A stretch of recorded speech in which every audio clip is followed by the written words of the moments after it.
4.7. Good morning to everyone who's going to find this video on social media and watch this video. I am with you this morning. This is PEP Talks for the 11th of February. With me, PRO, Public Relations Officer of the Progressive Empowerment Party, Janice Lemon Cricky. Tony, tell me the door lock. Okay, I'll forget. No, it's just here up on the other side. Anyway, yeah. Right, so we are on the inside with you right now this morning. The issues we wanted to deal with today, and I really want to wait for Wingman, Deputy Political Leader, Anthony Defoe to come in so that we could get down into the situation. I think he figured his way out. Listen, come on this side now, because I don't know what they do with this standing microphone back and all they do here. Yeah? Right. Yeah, it's like that. It's like that. Today, it's a Monday morning. Mondays are the most important days in the week, you know. Mondays set the tone for your week, and we want to do that today. I was driving on the road, and David Rudder's song, Rally Round the West Indies, came on. And I was listening to that song, and I was thinking, when that song was written, Test cricket was still the way cricket was expressed. This idea of limited overs 2020 was new. It was now coming out. Was it even in existence? I don't even know, right? But so. and the point is that song is no longer valid because there is no test cricket anymore.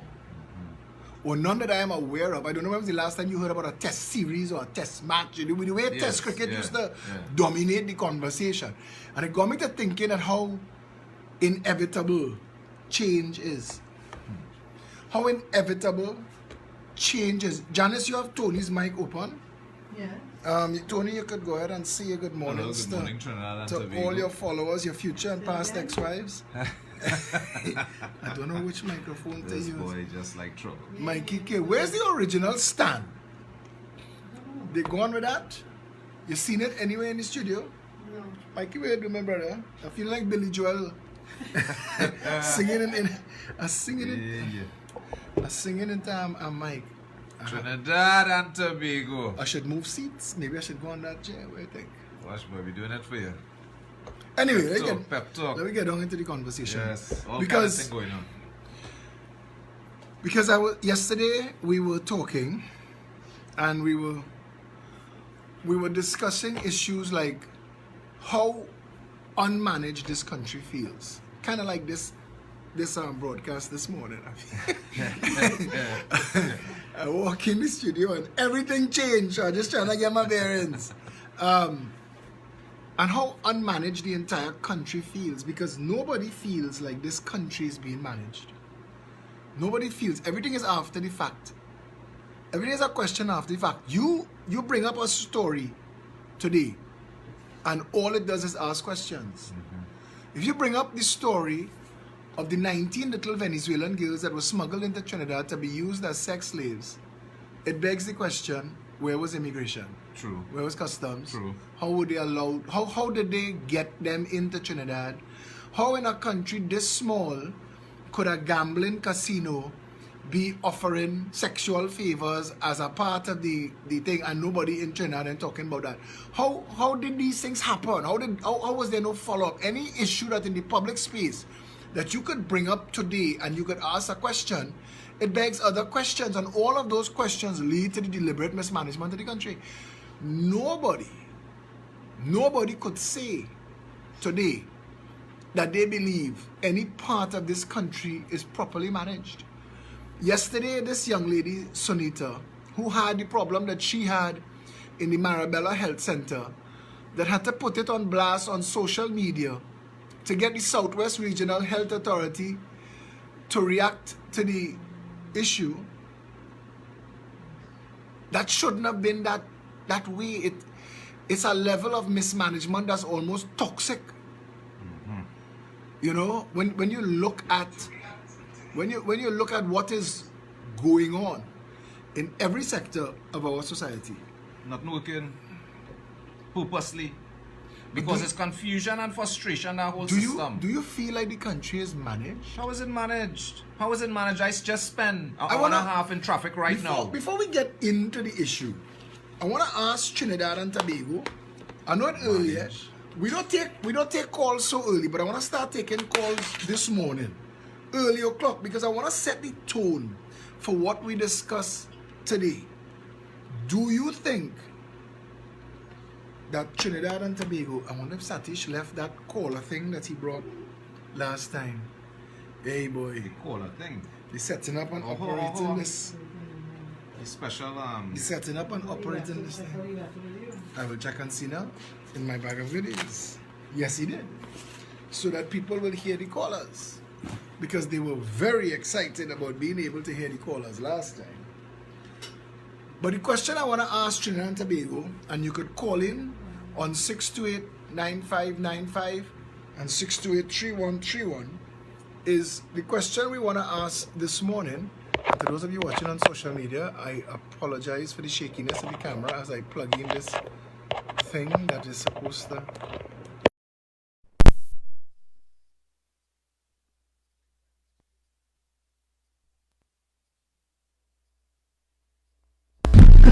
We will address. Hello, good morning. Morning, gentlemen and ladies.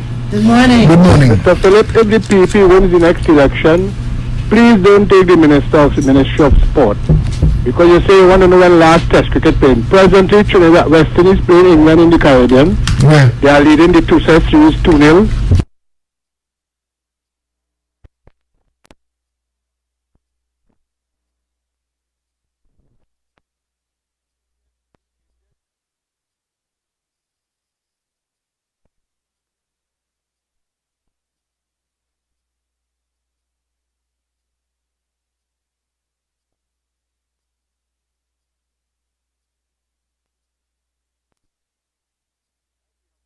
Retain the Wisdom Trophy for the first time in about 10 or 15 years. Oh, that is just So brilliant. get with the program. But that's just brilliant. But Test cricket is dying. 628-9595, 628-3131. But that's not even the issue. But I'm happy that a cricket fan was the first person to call in to show you, I guess, why the country is mismanaged. Because talking about issues that are important to the country and was more important to him is to call and throw his little tantrum to say that Test cricket still being played. Fine, okay, great, Test cricket still being played, but the news this morning is Marshall and the Bajans. And if there's one thing I gotta give Marshall credit for, Marshall is not the most talented of singers, but he is a brilliant marketing man. Marshall should write a book about marketing in Trinidad and Tobago. You have to understand this country. To come out with that whole bacchanal with Iowa George in the start, to catch the people straight out the gate, and then to have this issue now with the Bajans and everybody talking about that, is all. Gets people saying they're getting an echo. They're getting an echo. I don't know where that echo would be. You're getting the caller 628-9595, 628-3131. Let's take calls. The question we're asking this morning, so let's get down to it. Do you feel like the country is managed? Hello, good morning. Hello, good morning. Morning. I'm hardly hearing you, caller. On your number. Caller, we hardly hearing you. Could you speak up? I need, can I get a number? So please, I think I know I am on air, but can I get a number? To me. Talk to somebody. 688-4012. 688-4012. 688-4012. And even if you don't get through, just send a message and someone will get in contact with you. Because we have overwhelming calls that come in, and I know there are a few people out there that have been promising for the longest to actually come out to you. I am coming, I promise you, that's my word. It's just everything is super overwhelming. Unfortunately, a lot of Trinidadians in Trinidad and Tobago really 628-9595, 628-3131. Call right in. Hello, good morning. Hello, good morning. Morning. Hi, this is Jackie from the Big Town. Hi, how are you? How are you going? I'm fine, thank you. I listen to the program every day, and it's very nice. Thank you, friend. Thank you. I Thank just you. calling to tell you all, I have 5 children. You know how long I live in a house where I don't to demolish, and I pay my application with agency, and I'm still waiting. As a single parent, not working, trying to get you out to the other day, and it's the worst. You don't even know what to do again. Two children going secondary school, and 3 going primary school. And it's very hard for a single parent, and you see this government, they're wicked. The country was like, there was like green guava before, but it's like dry coconut now. Things really tough. Okay. Alright, caller, thanks a lot for sharing, man. We do have an echo in the headphones though, I must say. And you know what the ground report do this morning? 628-9595, 628-3131. We're taking your calls. The question is, do you think that the country is managed? Do you feel like the country is managed? It is 9:15, but 9:13. Janice, we have a call there. Let's take that call. On the right hand side. Hello, good morning. Hi, good morning, sir. Morning. I'm calling in reference to the chap there that just spoke about cricket and whatnot. What about the Canadian guy that came to Trinidad and had to spend 5 days or 7 days in imprisonment because he had a dummy cartridge on him? How in heaven's name would he have known that that was legal in Trinidad to start off with? And the level of intelligence of customs and immigration is something to be, I don't know, it rattles my brain to understand the kind of people they put there in place to welcome people into this country. Where is the Minister of Tourism? How is he not handling that? Where is the Attorney General on this issue? Nothing is spoken about. The only person who spoke about it on radio was Robert Amal. Thank you. Thanks a lot for that call. Yeah. And actually, Dennis, you want Tony to handle that while you're setting up your videos? Hello, good morning. Good morning, Mr. Philip and company. Mr. Philip, you're coming out clear in the areas. So don't worry about Mighty Kingdom. I'm listening to you. Coming out good and smooth. Thank you very much, and you all enjoy yours. Thank you very much for that call. 628-9595, 628-3131. Let's get the calls in while we set up everything here to give you all the social media broadcast. Good morning. Hello, good morning. I'm not hearing you. Could you speak up a little bit? Hello, good morning. I want to know who will be BMW before that is peace. Who win the what? The BMW? Yeah, the BMW, what the PLM. They have some raffle going on. Well, every time the PNM have that raffle, we end up with the same bacchanal. So I don't want to, put myself in PNM business because I don't understand how PNM is still in existence, to be quite honest. But thanks a lot for your call, caller. 628-9595, 628-3131. Morning. Good morning. How are you going on? Good morning to good man, Philip. Philip, I see you ask a question there. If we calling to find out, to give you expression, if we feel that the country is mismanaged, Philip, we know that the country is mismanaged because look how much billion, almost close to $300 billion are spent, and what it has to show that the money was spent properly and the people will get goods and services. Which one? Look at the nation roads. Philip, you talk all these things already. Which one? Look what happened, and it's very frightening to see with the day and age. Now it's 2019 going to 2020. We have serious water problems and all sorts of things. It's the country in real crisis. Over the years, you and what Mr. Amal, anything all it talk, it come to pass, and it's true facts as what is taking place in the country. I would like to see in the next government form that Mr. Amal sit as a minister in parliament, also Philip Alexander. Morning. Thanks a lot for that. That was a nice vote of confidence. Appreciated greatly. 628-9595, 628-3131. We want all the calls to be as sexy as that call. Hello. Morning. Gentlemen, the country is mismanaged, yes.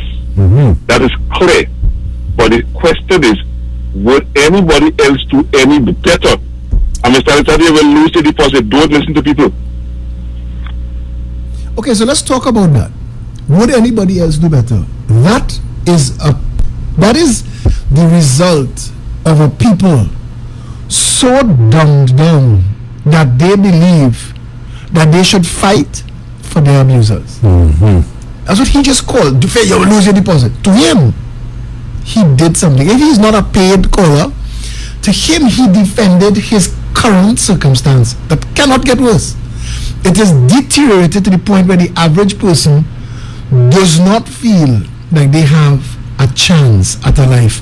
Most of the people in the communities of this country, the at-risk communities, more than 700,000 people in this country that continue to vote for the PNM have little or no hope. You hear that lady who called from the Beetle? People listening to her, PNM people will, as Crocro say, cuss where she so and so. But she has a right, like everybody else, to a chance at a life. This morning, coming out of Diego Martin, one of my pet peeves, I saw a vehicle fly down the shoulder while the rest of us in traffic. And while flying past me, I see blonde hair blowing in the air condition. Went. So I tell you, you can't stereotype anymore. Trinidadians have become lawless people. And that blonde young lady in PD, I'll leave out the last letter, 9990. I saw her. And then I reached my Jimpia complex, and an expensive Hyundai vehicle pull out on the far left lane to cut in on the inside. I'm looking in my rearview mirror, well-dressed, red woman. So stereotyping anymore as to who it is living the lawless life in the country is all away. The country is mismanaged to the point that we can't get up, we can't stand up, we can't feel to this minute, to this day, that we have hope or opportunity. To the lady in the Bethel, who really, we, the government of the country, we the people of Trinidad today, will have a responsibility to tell the government of the day, you have a responsibility to ensure that that lady has a job, and that when she has a proper job, you also have a responsibility to ensure that she could own a home. Those are the two most critical of issues. The fact that people cannot get proper jobs in this country begs a lot of questions. Yeah. And things like the Chamber of Commerce and the Manufacturers Association, Media Association, Law Association, all of these back-in-time organizations that are set up to defend the status quo have to be challenged now. Because everybody needs to be called out. The PNM and the UNC, they are the traditional bogies. We beat them hard, and rightly so. Beat them for their corruption, beat them for their mismanagement, beat them for their racism. But it's not them alone. It's not them alone. The Chamber of Commerce is only interested in profit.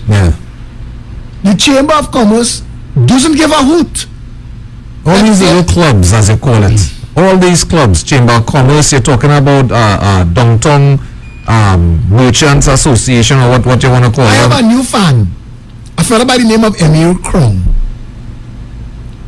He's my new fan, and he is fighting to defend media, and he's fighting to pretend that the media has an entitlement in society greater than the people of Trinidad and Tobago, and the media should not be called out when they behave like pigs. I want Emil Krong to be clear, pellucidly clear, that it is the people of this country that own the airwaves. And that if the Progressive Empowerment Party was to be successful in government, I want him to hear this, so he can go to his friends in the Media Association and tell them the government advertising that propping up the failed media, it'll be gone. The state could publish a gazette with all of the advertisement that is required for the state to publish, and every business person and every homeowner will want a copy of this gazette, and it's free. And that gazette will give you all the government information, all of the ads, all of the changes in traffic, all the notifications. And Trinidadians will tell one another, and the gazette will be available online. And it will cost us 1/10 of what we spend, advertising public information on a failing media. Without government advertising, without it, Guardian, Express, Newsday collapse today. Without government advertising, there is nothing else holding it up. But that in itself is where we can see why is it media is doing what is necessary on their part to not expose the Progressive Empowerment Party. Because the media is part of the gang. Exactly. The media is part of the same gang, and they want to promote what is beneficial to them.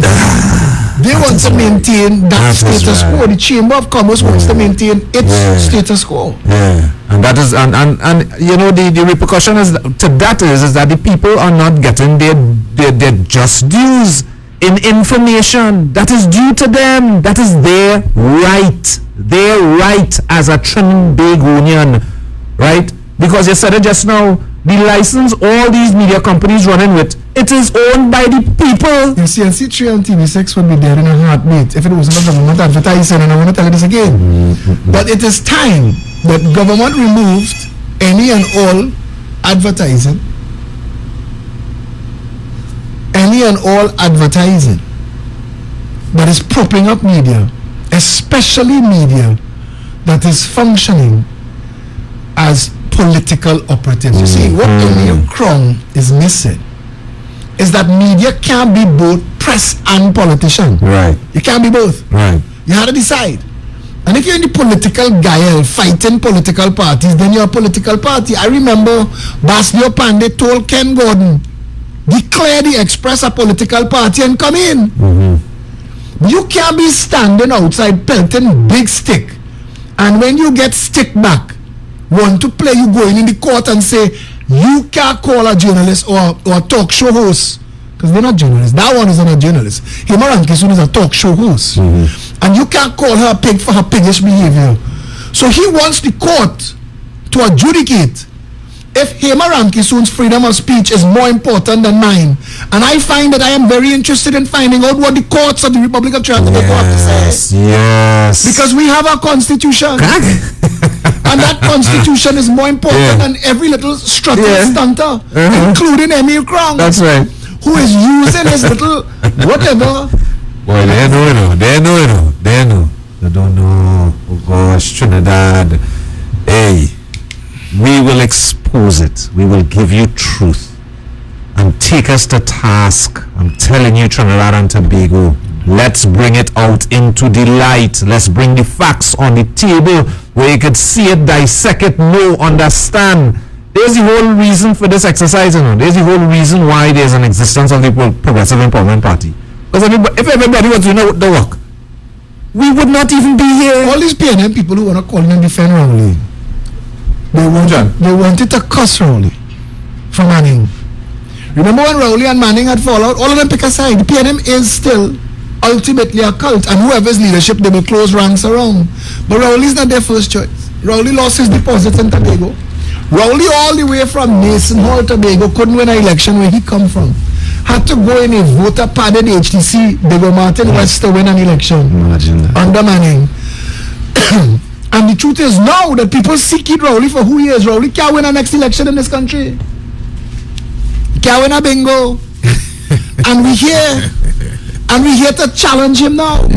And the people have an alternative. So for the couple knuckle dragging dinosaurs in the PNM and the UNC who want to fight and maintain the status quo of the racist policies of the PNM and the UNC, rock so. We're not here for you. Nobody can help you. Exactly. If you believe one race on half a ship could survive and the other half sink and everybody normal, I can't help you. There's no amount of information we could put in the public space that can help with that. And this issue, and I want Emil Crown to hear me, because he wrote a letter in the Newsday that we've put out a media release yesterday, and we're giving them 24 hours. And if Steve Castani, former PNM alderman, Steve Castani, who owns the Newsday, former PNM chairman of the Diego Martin Regional Corporation, owner of the Newsday, Steve Castani. Steve Castani, who also owns M&M Insurance that benefits from state contracts, insurance brokerage contracts. That's Steve Castani, who owns Newsday. You and Emil Crown have 24 hours to apologize to me. And I want equal column inches in the Newsday. I want a sexy picture of me. You give Emil a picture of him posing with the hair, with the breeze blowing through. Wherever hair you have left on the head, breeze blowing. The boy pose up, smiling hard. Yeah, I thought it was an ad he was doing. Yes, he is a self-promoting little pissant. And he's become my greatest fan. Emil Krong, let's do it, buddy.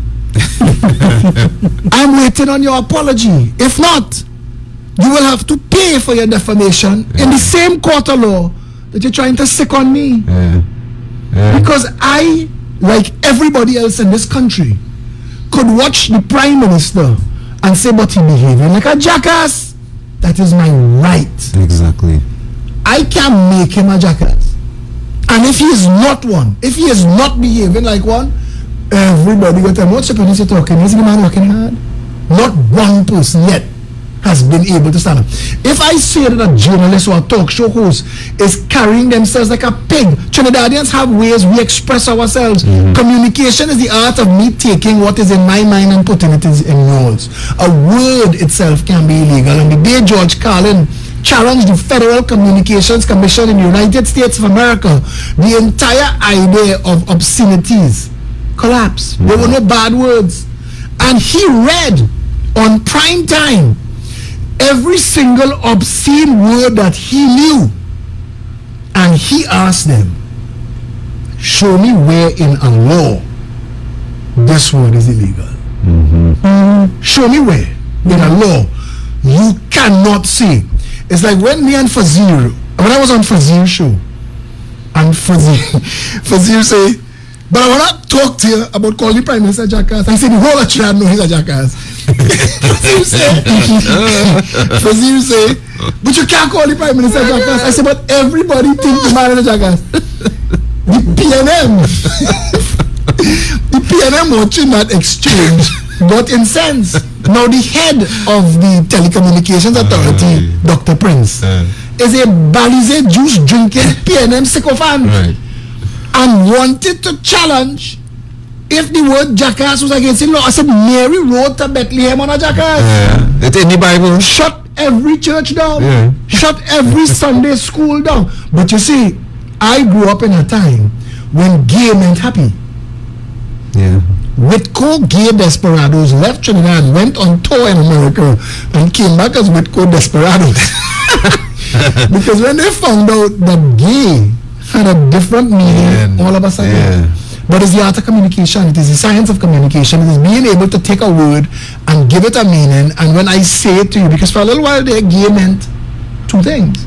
And when you were in primary school, Dora and Dick, Nip and Fluff, were having a gay day. And it was a happy day. It wasn't everybody engaged in homosexuality. It was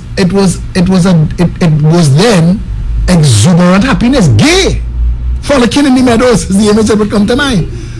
And Janice laughing out loud. You could mount it to the side, you know, Janice. That's what I'm trying to do.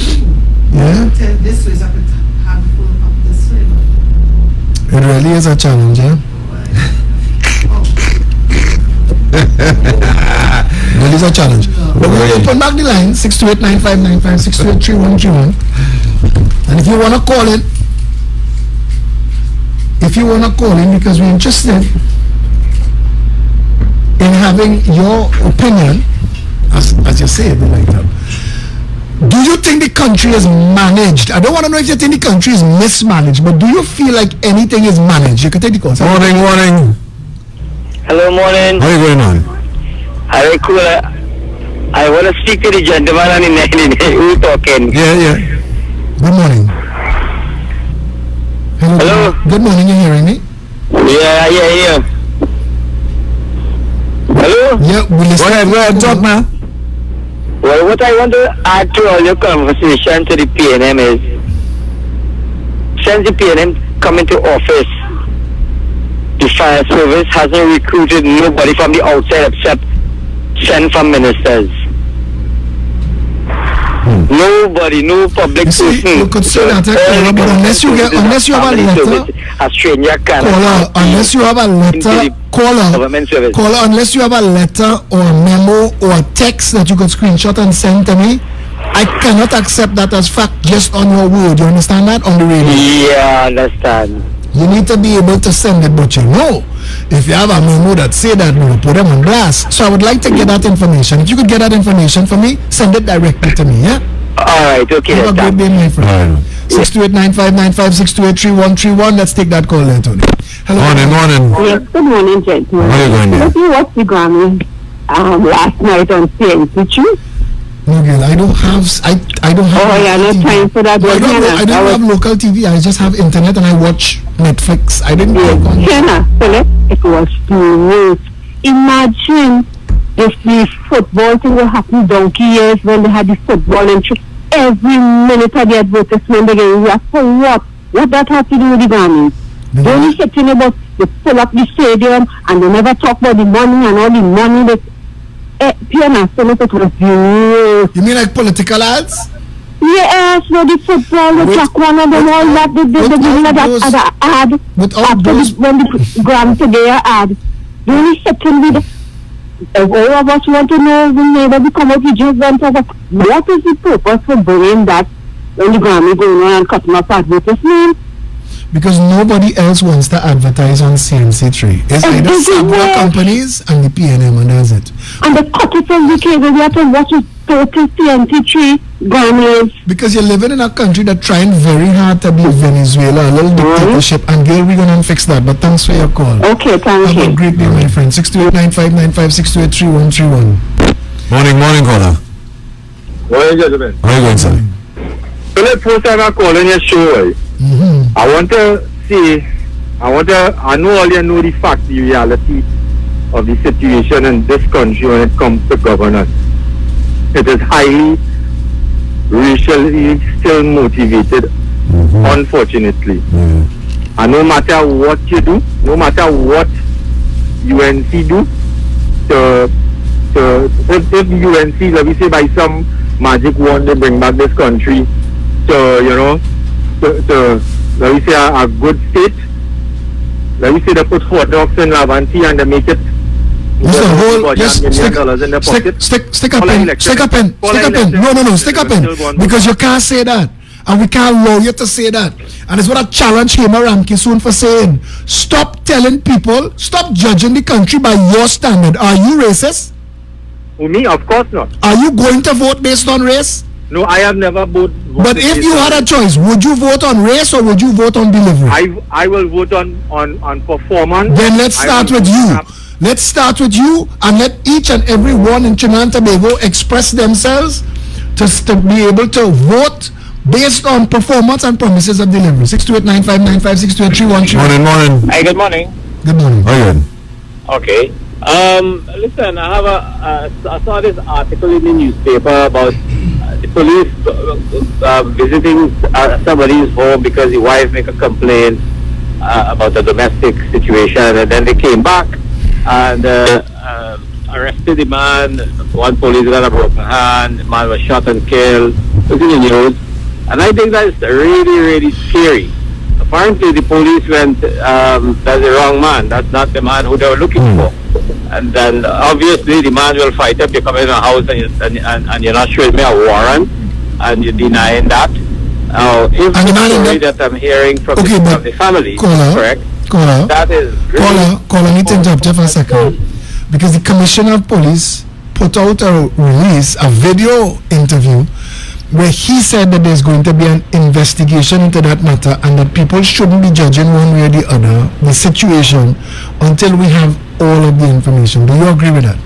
Well, sure, I agree with that. You can't, every case is different. Every case is different, but neither you nor I were there. The reason... Were you there? Yes, so that is the reason why I'm saying, if based on what I'm hearing, then that is a scary thing. No. If based on what you hear, the commissioner didn't respond and say there was going to be an investigation, that would be a scary thing. But the commissioner has responded, and he said that there's going to be an investigation, yes? All right. So here what? So let us wait for the outcome, but like the outcome of the SWRHA, but Trinidadians say, Philip boy, your memory long like an elephant trunk. You don't forget nothing. So we're going to follow this up. Yeah, well, here's something. You didn't follow this one. Here what? Last year Carnival, you remember the police went and parang the wrong house in Sikora and beat up people and bought up Fazir family? Exactly. It was Fazir family. When you say I didn't remember, brother, if you follow me, no, wait, stop. When I was on Fazir's show, I had to remind him about that. I don't forget. Okay? But what the commissioner said yesterday is an absolute fact. We live in a violent country.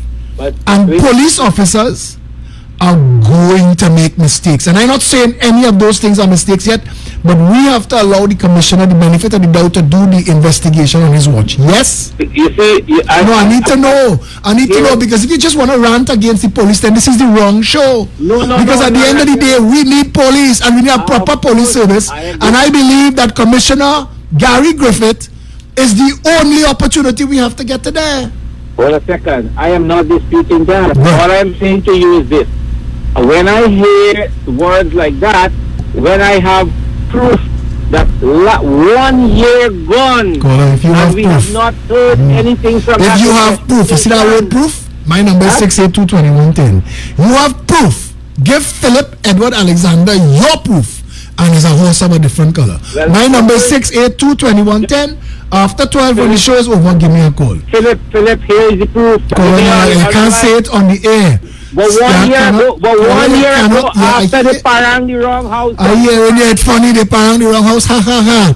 Fazir is on TV every morning at TV6, and it's on his family. It's his family that happened too. 628-9595, 628-3131. Hello, good morning. Good morning, Philip. Yes, morning. Morning to your family. Morning. I heard you speaking to the gentleman just now, talking about the situation. So this is what we need to get rid of. Absolutely. This country, people even talking it. Absolutely. Absolutely. Absolutely. You're correct. We have to talk about getting the country forward. This thing about if you're a European, you're an Indian, and you're a Peruvian, you're African, see that.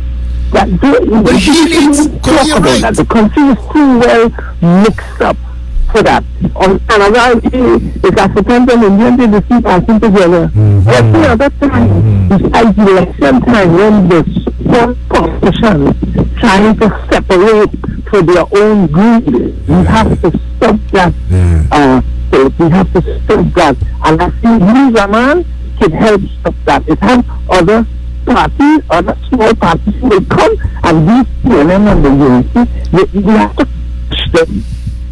Thanks very much for that. Thanks a lot for that. I want people to remember there was a time the PNM was a very tiny party. 1986, when the NAR routed them, the PNM had come down to 3 seats, and they couldn't get people. I remember when the UNC under the People's Partnership beat them so bad in 2010.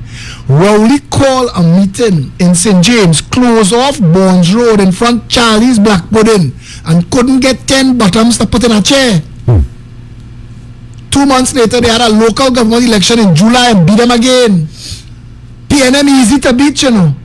All you need is a real alternative, and the UNC let the public down who took a chance. And that is why the UNC should not be considered an alternative. But don't call and tell me about this a country that's PNM and UNC alone. The UNC knew. The UNC come out to the NAR.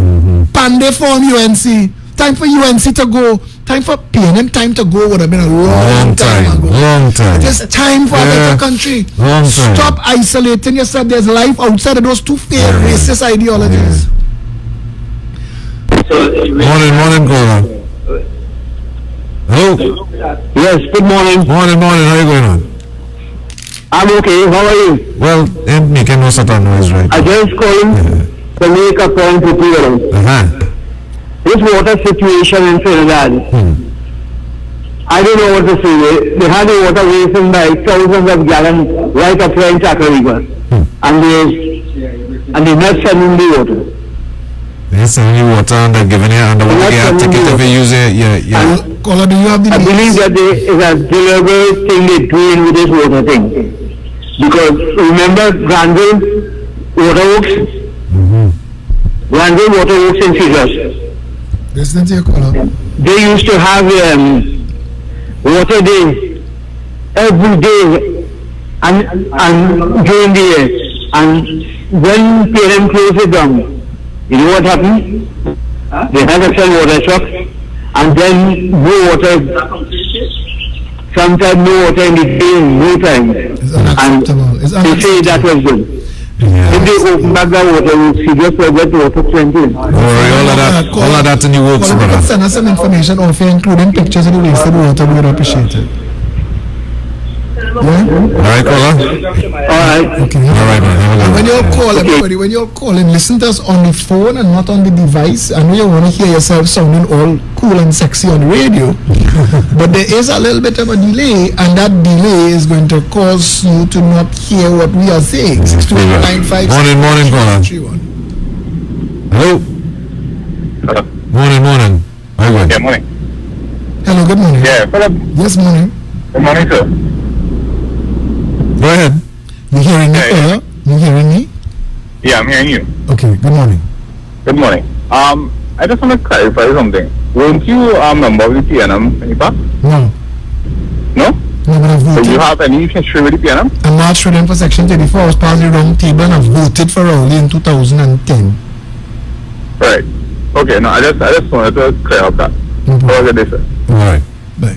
628-9595-628-313. Morning, caller. Voting record. Morning, gentlemen, morning. How you going, sir? Gentlemen, I want to touch on the thing water issue. I have been calling WASA. I personally have been calling WASA with some leaks that they have in London Road. I don't know how you can point this out. From London Road to Point Places, I traverse every single day once I go to work. There's 17, and it's the first radio station that I'm calling, and I call you all already. 17 weeks. Last week, Sunday, WASA wasting so much money.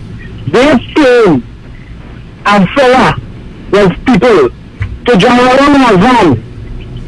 TBJ4818 is in the WASA vehicle number. Drive around to see who is at home. To wet your plant or to wash your car that you have. But the leaks, especially the one on the Montreal Road, right in front of the unique border. I have been calling for 3.5 weeks now to have that repaired. There's a WASA office near 2 minutes, not even so much, for a minute and something, away from that leak. They ain't changing that. You know, yesterday the WASA back again because I'm not back my house, so I just take out a peek now. Caller, we hearing you. We hearing you. Caller, I need to interrupt you, caller. I need to interrupt you.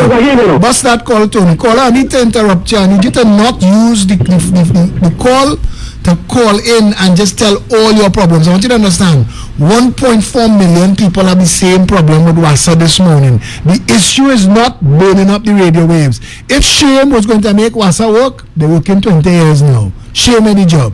Get ready to vote for a better government that will put a better water and sewage authority to function for the country. In every constituency. Blast, no, this blasting. Trinidadians, I will call and write you. That ain't doing nothing to nobody. Because how long we doing that? How long we doing exactly. that? Exactly. And nothing change. Look at Janice. Janice light up WASA for a while till WASA blocker. Imagine that. No, but I'm telling you, look at this street, Polkaroo Street. No, but this Polkaroo Street, you know, we stopped to go on the radio. We had to light up 2 canyons to get WASA to come and fix them. The whole country in a mess, and it's not from it's because the government doesn't want it to work, and that's what we're talking about. We're not talking now about the issues that affect you. It had to be bigger now. We're going to talk about how the whole thing is being run.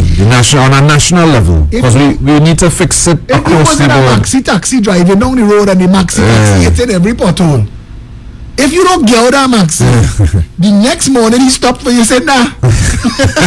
Not you, partner. Not you. Yeah, that's true. I want to give somebody a little ad they asked me, because you know we support small business and we support entrepreneurs, and there is a business that asks us to please give us a free ad, and it's called Rent a Customer Services. This is their ad. Are you frustrated by inconsiderate neighbors and co-workers, but your Christian or Muslim principles prohibit you from cussing them out? then you need to rent a cussbot. Let us do the cussing for you.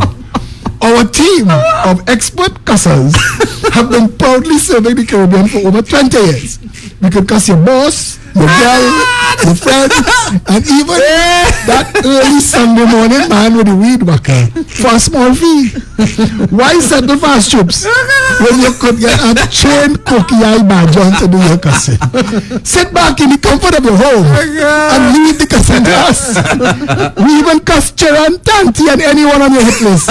Call us today for a sample and a quote. 868 cuss your tail. So what I'm telling you, and listen, when the customer said, they said, we would like you to come and take a booth, a table at the PEP market on the 23rd of February. Now, we're putting in a place where the children don't have access, but we want children a kid zone. But people should be able to walk up to your table and get a sample of what it is you do. I understand that Crow is a big investor in this rent-a-customer services. I understand that. But I'm not sure. Janice? Yeah. 628-959-628-131. And if you have a business that you would like us to give a shout out, no mind, we will do it, especially if it is as creative as rent-a-customer services. You take the time and the right and say, sit back in the comfort of your home and allow us to cuss people over. Oh gosh. Henry was growing up in O'Connor Street in Woodbrook. We used to have a neighbor named Mr. Harris. Mr. Harris used to live on 35 O'Connor Street, Woodbrook. It's now a grocery or something. So I passed down there the other day and I said, I'm not going shopping at a grocery I used to live. But anyway, because the house is the same, but next door to us, what is now Bali, you know the hairdresser Bali? Yes. Where his Bali hairdressing places was Mr. Harris. And Mr. Harris used to get drunk. He was a fired public servant. Apparently he was a senior public servant. Wow. And he used to get drunk every Sunday.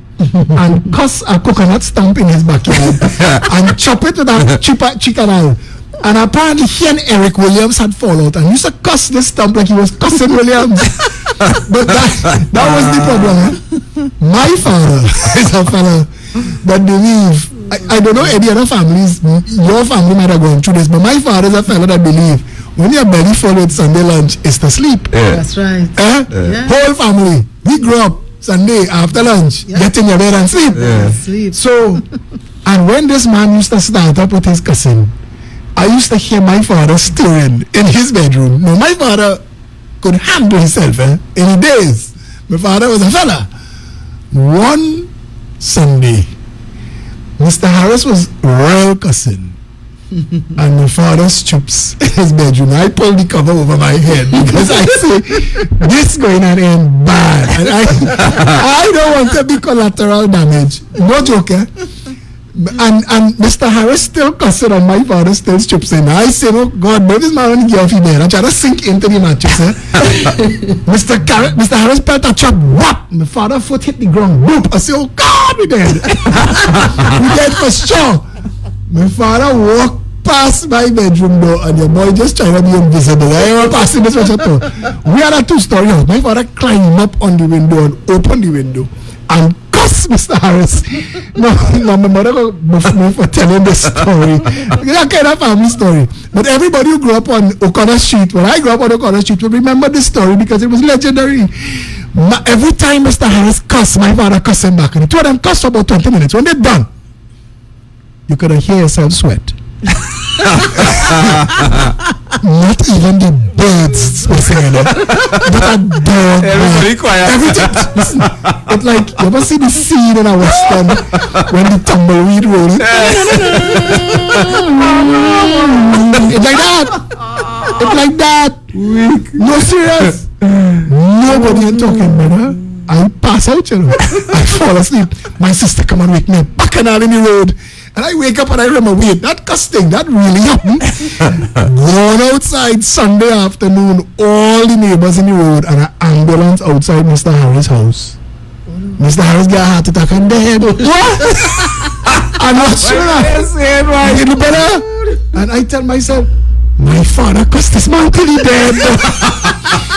I said, that is a superpower, brother. No joking, swear. Ask Bali. Call Bali on the phone and ask him, check the history of where his building is. And after that day, I got new respect for my father. Okay, I'm vexed to let I'm cussing.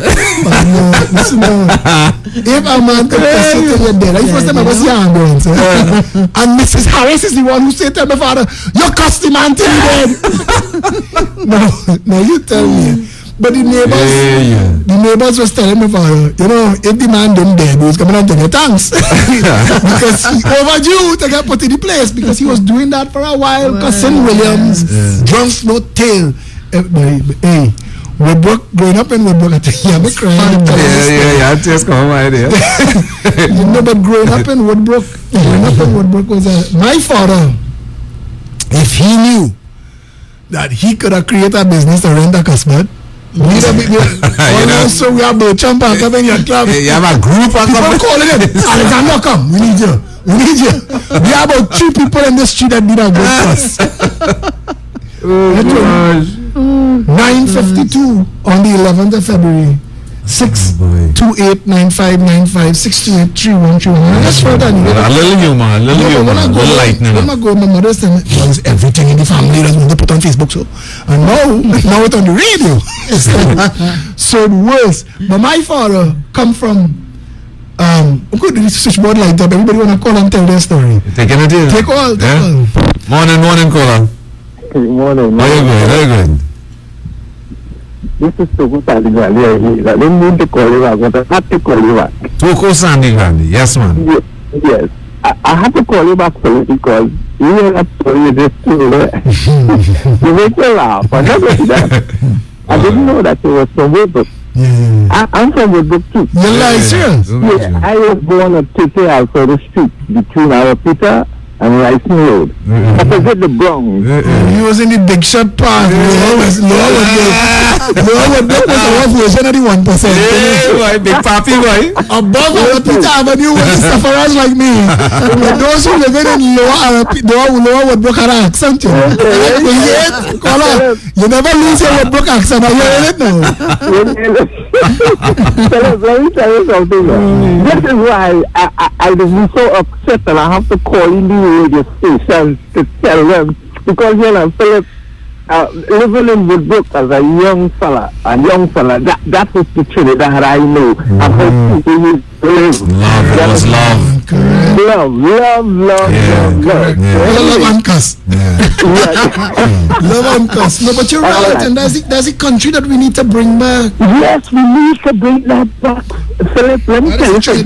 That we need to bring back. We have to bring that back, because here I see Trinidad change so much, Philip, that you get angry sometimes to see what a loving country we have. But the generation that are growing up now, all the generations from about the year 2000 they don't know how sweet Chad used to be. Correct. But this caller, you say you sometimes you mad. I mad all the time. No, I realize Sangre Grande. Right. It's like all the nice people move out from everywhere and went Sangre Grande. Because everybody from Sangre Grande, when you hear about Sangre Grande, health center and Sangre Grande, people live in Port of Spain to go down Sangre Grande to get their passport. Yeah. Because everything seemed to be working in Sangre Grande. Everything functional in Sangre Grande. Morning, caller. Good morning, Mr. Philip. How are you going, sir? Good morning, Mr. Philip. I listen to your program every day. Thank you, my friend. And I love your program. Thank you, my friend. But I, from the Port Authority, old age pensioners, I'm 77 years of age, going to be 80s. What? There was 112 of us, and we get a reduction of $200 on our pension since 2013. And we only get it around. Everything went to the actuary, the government, and everything to pass the money. And I like it because I highlight it for the program. Is it at all possible? Old age people. No, definitely. Is it possible for us to talk to you off air after the show to get more information? No problem, Mr. Philip. Could you take Tony's number, because we really want to get his information? I think I have it. And take mine. 688-4012. 688-4012, yes. 688-4012. Correct. Take mine too in case you don't get you, because after the show, Tony number, all them women looking for husbands be calling. Give me your 682-2110. And they know you don't mind walking up aisle. I want to walk up the wine. I'm done with that. Thank you, Colin. Thanks, Colin. 688-3110. Mine is 682-2110. All right then. All right, have a good day. No, but they know Tony, they know you. They have divorce lawyers, have you on speed dial.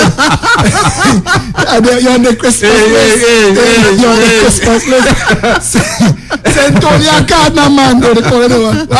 You're marrying this year? We try to forecast. Yeah, jokes. All right, we're trying to forecast what business coming from this year. 628-9595-628-3121. But listen, you know, the country that we're fighting for, boy, is not a myth. The country that we're fighting for, Trinidad and Tobago, this country, could be a real reality. and they have so much that could blossom so quickly. You know, you ever watch after the dry season? If you drive down south now, because this is a brutal dry season, if you're driving down south, you will see everything on either side of the highway black, black. Everything from Vancouver Hospital down, black, burn away. But let 2 rain fall and see what coming out the ground quick. And at 2 weeks pass and place green again. And that's the beauty of Trinidad and Tobago. That is the absolute beauty of Trinidad and Tobago. That despite all of this, despite all of the wrong that goes on in this country, we are such a resilient people. We have such a good heart and a good soul. The thing that I will miss about this country, if ever I have to leave this country, is the Trinidadianness of people. And you can't find that nowhere else in the world. Correct. You'll find polite people, and you can find people interested in being friendly. But it's only in Trinidad. You could be in licensing office and stoops, and somebody want to join that conversation. Just on the stoops. You don't want to see these stoops in, but what are stoops in for too? And you could be stoops in for something that have nothing to do with the line. But there's somebody in the line that have that problem too. You can't get somebody to fix your washing machine. Well, oh God, I have a tank in the line. Boy, I have 3 old machines in my yard. That's what I'm trying to tell you. That about us It's unique. Everybody willing to be everybody's friend. And that's why I don't understand when David Rhoda said how we vote is not how we party. I tell people that is an insult. He was exposing us to ourselves. It's not the prettiest part of our character, because we are not a racist people. When you in the gym or an athletic club and the door open and 2-3 people come in, it then 2-3 black people and 2-3 Indian people and 2-3 white people. It's everybody. It is everybody together. Correct. Coming together, living together. When you see people operate in this country, they operate like all of we is one. Nobody was serious. When that caller from Sangirani called just out about Woodbrook, my best friends, and I didn't know racism, I swear to you, until we had moved out of Woodbrook and went Westmoreland. What a wake-up call. But growing up in Woodbrook, I didn't know anything like racism. My clip was the Pushettes, red people, the Kaulasas, Indian people, the Youngs from right next door, Chinese people, Elias, I swear to you, Ejil, white people, O'Connor Street was at the United Nations. There, every creed and race found the equals. I swear to you. We have ads to take, Charles. We're going to pay some bills, people, and we will be back shortly.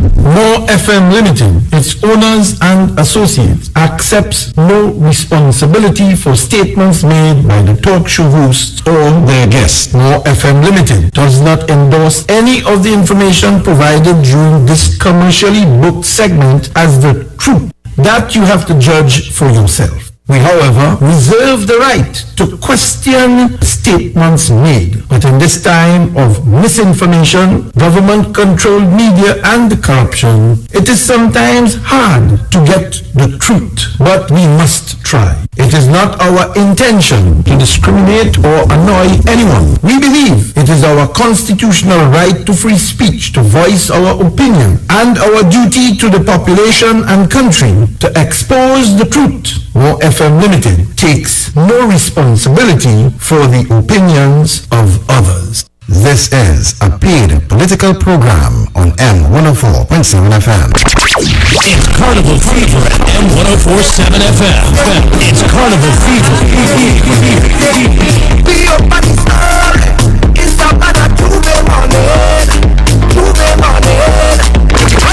We're turning up the temperature and the heat in your body. M104.7. When we come to party, we mash it up. Just like we and we build stairs. When we come to party, we mash it up. There's a fever in the air.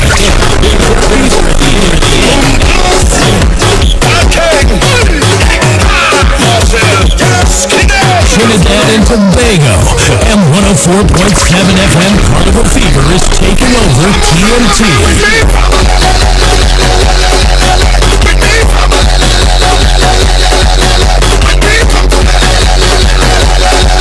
Don't you touch the dial, cause you're already infected.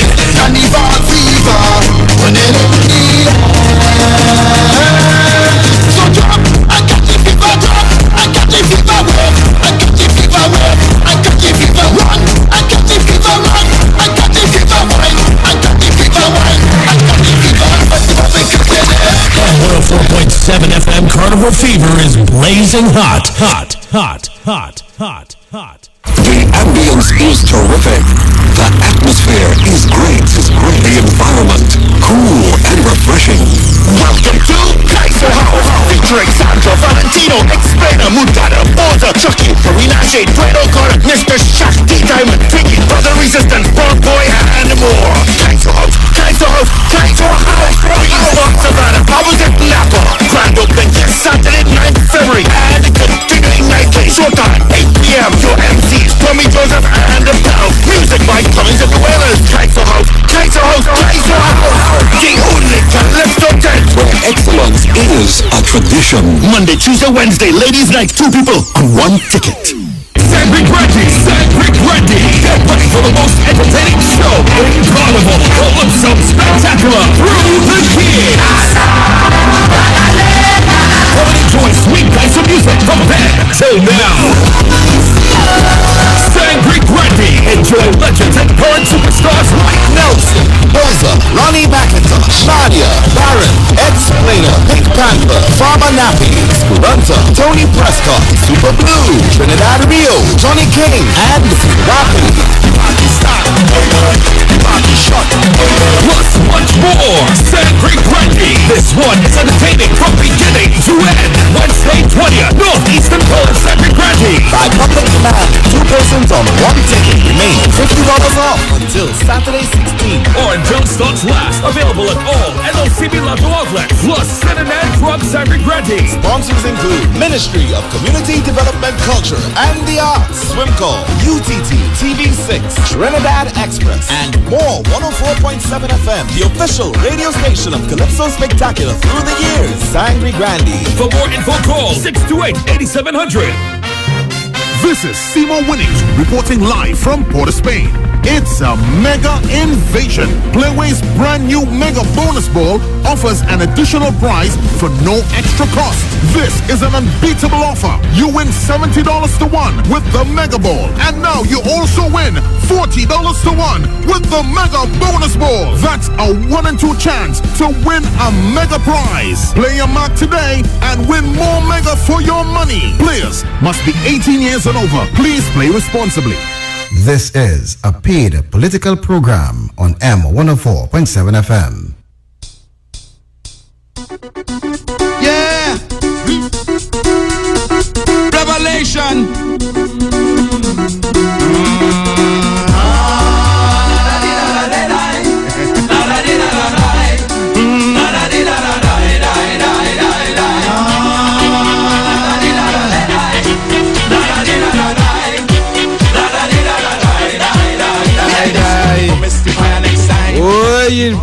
Yes, Trinidad. You cannot offer. Talk your talk, brother. Talk your talk. Janice, you had stopped the video, so you can take your time and start it over. Right? But that will work. That will work how you have it there. It's just a clip it up. Why you still hearing things feeding through about Kaiso House and stuff? That gone, right? Right. Yeah. So Trinidad and Tobago, we are back inside. It is 6 minutes past 10 o'clock on a bright and beautiful Monday morning. Yes. Monday. And you know, I actually started looking forward since the show to wake up on a Monday morning, boy. Yes. Yeah. Surprisingly. I like to wake up early at all. Surprisingly. This show should start at the crack of noon. Somebody said they're not hearing me. Travis Hossain says he's not hearing me. I hope that has changed now. Are all the mics open and everything that's supposed to be on? Right. So anybody else having any problems, any difficulties whatsoever, you could let us know. Janice? Yeah, right. Cool. Yeah? Perfect. So we figured out how to get Janice's social media stand to work, finally. No, but you can't blame her. Jan, boy. Chief Whip and all, yeah. Oh, Chief Whip. All of this is brand new, you know. We're actually making protocols up. And that is why when you look at the top of your browser, you will see HTTP before the address of any website. And that stands for Hypertext Transfer Protocol. And it is a means and a mechanism by which we communicate. And a lot of you are thinking, why are you telling us this? We do not care to know. But for some people, it is important information. And a lot of the things that happen and people figure it out, and you solve a problem, and that solution becomes the new way forward, and that's what a protocol means. Yeah? Yes. Have space there at all? Yeah. Nice. So Trinidad and Tobago, the audio is perfect now, so let's give you all something to hear. 628-9595, 628-3131. We're talking with y'all because we want to talk about the mismanagement of the country, why the country feels mismanaged, and you could raise any issue. Trinidadians, for the next 2 hours, you could raise any issue that require problem solving. I mean, don't call and tell us that your wife horning you and them kind of thing. We can't solve that. But if you have like problems with how the state, I'm sure there's a horn call. Give me 628-9595, 628-3131. Morning, caller. Yeah, good morning. How you good, man? Panel. How you good? Fine, darling. What happened 2 weeks ago, I went up to the Ministry of Education and had to use the parkade for parking. Now, to get to the parking area, it took me like 15 minutes because, you know, it had a lot of cars going to park. And when I finished my transaction, it took another 20 minutes to get out to the parking area, which caused me to overstay the hour by about 5 to 10 minutes or so. Now they charged me for 2 hours. When if I was allowed, you know, a little 5 minutes to reach the area to pay the cashier, it would have been 1 hour. So because of the delay to get the park and to come back out, I had to pay an extra hour. So that would be $8 and $16 I had to pay instead of $8. Now I think something should be done about that. It's not the first time. It happened more than once with me. But you went to the Ministry of Education? Yes. They didn't have anybody inside of there that could stamp the parking pass. You're not entitled to the first 2 hours free parking to go to the ministry? Not at all. There is no. Well, that is a lack of imagination, because that is supposed to be for that. Correct. Yeah. But that parking is supposed to be parking for the ministries that you're going to visit. Yes. Yes. It shouldn't be just another way for the government to gouge the people. Money, yeah, boy. Oh God, they ain't tired, Rob, all your boy. Yeah, this should be addressed immediately. Yes, thank you for that. A lot of disgruntled people, will be coming out there having to pay an extra $8. Yeah, everything, boy, every chance they get, even the grocery bag, take off 50 cents for that. Everything they get, boy. This country, we need to change the national birth, Kobo. So can you all address that? We are addressing it as we speak. Thank you for that caller. And to the relevant of offices of state, if you cannot offer free parking to the people who are visiting your offices, what was the point of taking the billions of Trinidad and Tobago dollars to build these offices in town? You could have built it anywhere else where there was parking. You're making a mockery of governance. Take that call. Morning, caller. Hello. Morning. How Yes, are you morning. there? Philip, I'm just interested in finding out the entrance that road going to Macreep. There's so many roads in Trinidad that require road works and so forth. How come that almost that entire stretch has been done over in about 3 days? They paved Tucker Valley Road? About 7 junior army trucks. I carry my son down on that side to ride. And within 3 days or so, the road was taken up, done over, and they've cleaned up and they've gone. How come that road is a priority and there isn't residential homes on that stretch that require proper roads? Okay, caller, that is Tucker Valley Road. Tucker Valley Road was redone. Hello, caller, you hear me? Yes, I'm here. I want to listen to you, so I'm coming offline. No problem at all. Tucker Valley Road, of all the streets in the country that you could go and spend. I remember when I wonder what the bill for that is. When I was a young man, Glenn Davis and Barry Edgell and them, they had a crew that used to do comedic plays in the country. And they did a play called Two Flew Over the Cuckoo's Nest. And it was about corruption. And I knew it was before the 1980s because the PNM was still in office. And Glenn Davis, a man walked up to Glenn Davis, who as Superman became Prime Minister of the country. And the man said, I help all you get into office. Glenn Davis said, cool yourself. He said, but I need to get something back. He said, listen, go down by King George V Park. If you see something built up there, take it down. If nothing there, build something. And for a while, they tried to turn King George V Park into a stadium. They built something there. I don't know if Janice could remember, but they had built and take down a stadium in King George V Park about 5 times. What my father say, he grew up calling it Pompey I Savannah. Now they rename it Nelson Mandela Park. If anything in this country going to have an identity crisis, is that piece of land there by St. Mary's College Ground, because it's like everybody wants to change the name of this thing. That's right. Yep. But paving Tucker Valley Road, that means these people invoicing for paving roads that nobody uses. Oh Lord. And there are important stretches of roadway and streets in this country that need to be addressed. That's right. That need to be paved. But I hate to even go down Labrie, the place where pitch coming from. The roads, listen. Roads are a mess. And you can't tell me no engineers for 50-some plus years could come up with an idea. No, answer your question, right? The Progressive Empowerment Party policy to abolish how things are run now and to create a constituency board of supervisors, to give them the funding to operate their own constituency.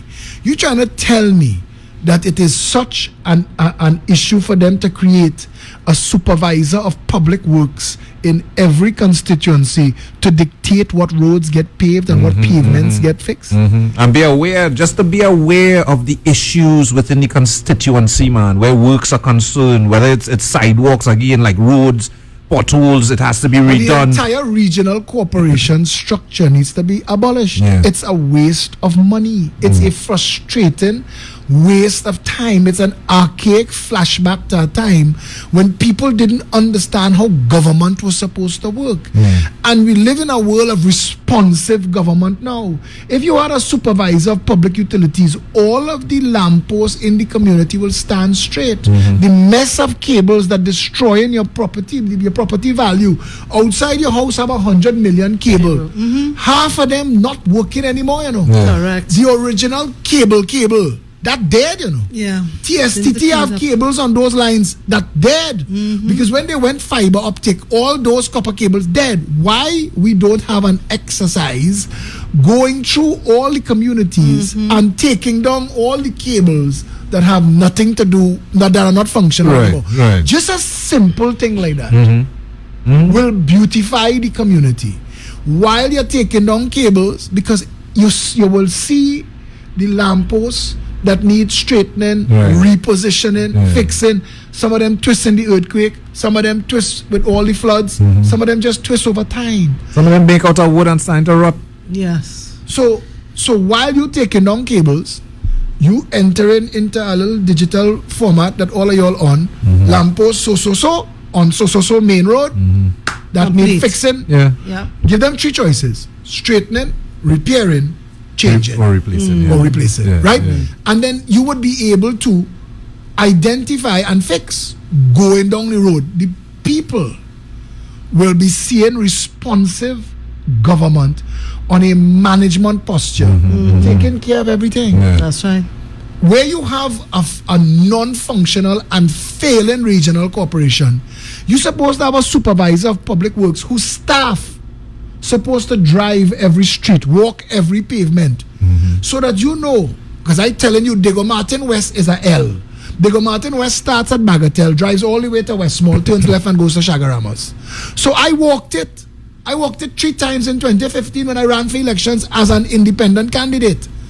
You could start at Bagatelle and identify every manhole cover, every piece of sidewalk that need fixing, coming right down the road, and repair and manage the infrastructure.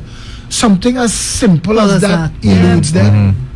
Something as simple as that eludes them.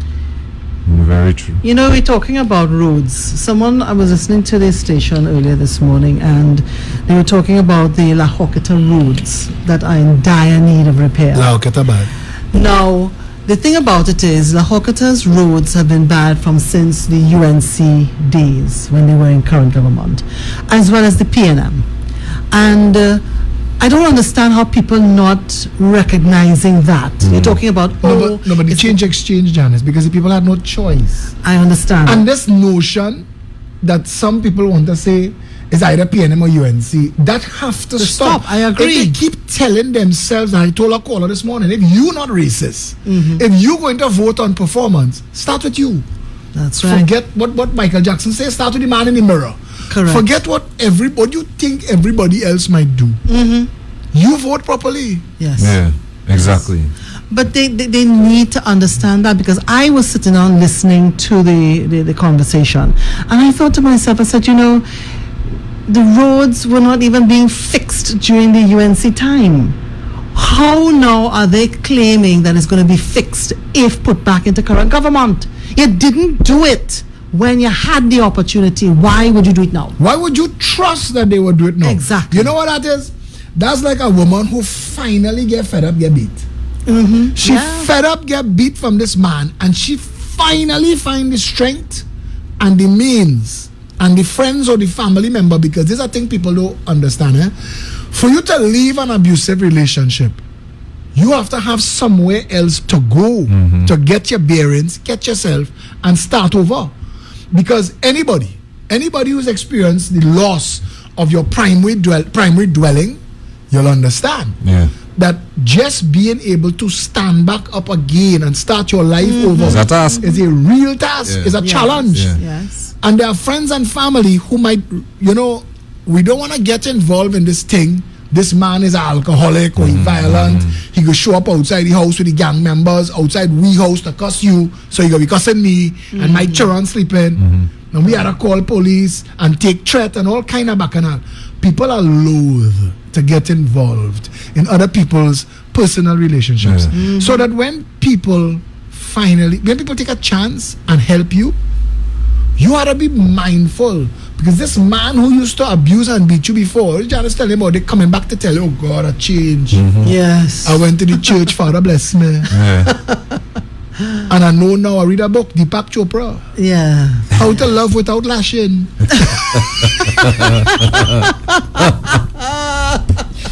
Why you laugh so sweet there, John? Where's that one, girl? No, but don't work and you're going back in the house, boy. No? And you're going back in the house. And the man come home and the children crying. And you see, violence in this country, they start at the top and flow all the way down. Correct. He get cussed from his boss. He had to come home and cuss you. You had to cuss the children and kick the door. Because it's a kind of negative energy that had to find its way out. And the dog go and bite people by the gate. That's how the energy flow. And that man bad drive your boss, and your boss come and cuss you. That's the cycle. That's the cycle right there. Yeah. No, but I mean, we're making light of very serious things, because people, it's like what they say, stick brick in the ears. They can't understand that you have a responsibility. If you have voted the UNC under Basdeo Pandey and they rob and plunder and they fail to deliver, because if your only standard is to compare the failed PNM and they just barely do more. That's not enough. Yeah. There are critical issues in the management of this state that neither the UNC nor the PNM could be trusted ever again. Correct. And they're going around giving out T-shirts for people to attend the meeting this afternoon. Now, to me, I thought, no, I cannot believe what I'm hearing. You're giving me a T-shirt so I can come and attend a meeting this afternoon for you? Yeah, why don't you just come to the meeting just Exactly. so? Because it's show. They want to call the media or get the camera, take out picture. And the voters have to stop selling their vote so cheap. Yeah. Correct. Yeah. Stop selling your vote so cheap.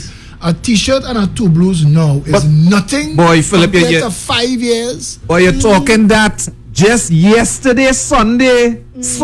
Well, I opened a little, anyway. Down in where's this place? Southside, right? Let me leave it at that. I nearly bust for 4 5. Man, nearly bust your own files on the radio. Watch that. You know, here's your own and I'll tell you why. No, I'll tell Trying to why Tony is afraid to discuss and say this is my business or that is my business is because standing up for the country exposes you to a kind of victimization that unreal. Yeah. And they will do anything in their power to make your life hard. So you have to play with your cards closely. Just anyway, tell your story. Correct. Just don't Don't bossify. Turn by the cow.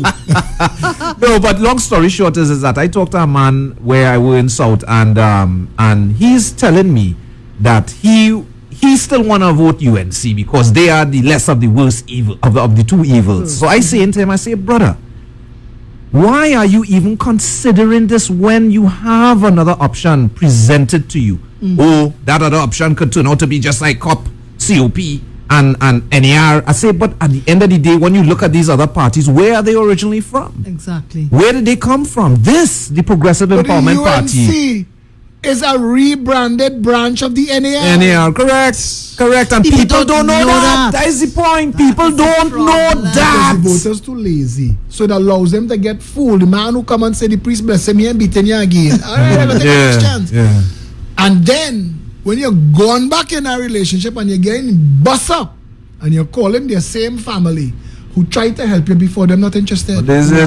You can't waste your rescue. Is it? Don't waste your rescue. We tried these people before. We've tried PNM. We try UNC on 2 different occasions. And at the end of the day, man, all right, first time around you do as they were supposed to, was all kind of bacchanal. Second time around, even more bacchanal. A man tell me sometimes a second chance is giving the person an opportunity to reload. Yes. They ain't gonna miss you twice. There have plenty people in Trinidad now who was red and ready, and the same Viper they vote for mash them up, you know. Mash them up. But you're absolutely correct. They mash up Greenville, PNM. Do Greenville people that, you know? Yes. You win a lottery, and where you win? You win torture and pressure. The people in Greenville trapped in a spiral affair. They don't know what to do, and they have commitments now to living in a floodplain. And the government is not taking Greenville on. The people of Petrotrin. There's our next one. I drive through Marabella yesterday, and I watched the amount of buildings Fens Furniture own. And it's Petrotrin workers shopping by Fens. Give Mohammed and them their money. You understand what I'm telling you? And Marabella is going to die. When the sellout money gone, you see, they've privatized it. Though they're privatizing it, they're trying to sell the company. And that money is not going to work its way down into the community. The way it used to. So all those fence line communities dead. And we're not paying attention. But a lot of the people who voted for the PNM did so with vigor and confidence. And cut their own throats. But this is basically the same thing. And you see, there's what is baffling to me. Because if us as a population could see what went on with Karen Hebra and the ripple down effect, negative effects that had created. You know what? And you raised that point, and I want to tell you something. And that is why nobody should vote UNC, especially Kamala Prasad. Exactly. I'll tell you why. Because all of a sudden, they're hearing the Progressive Empowerment Party saying a reopened, repurposed Caroni Limited, reinvest all of that land into your farmers and create entrepreneurial farmers and food production, food independence, food self-sufficiency as national goals. All of a sudden, Kamala talking that. But Janice said just now, you didn't know when you was in government? Thank you. Thank you. No more to be said Why there, you will know. I give you a chance now when you didn't know then? Or if you knew, you didn't do? Exactly. And what was your reason for not doing So I it? want to take the analogy further.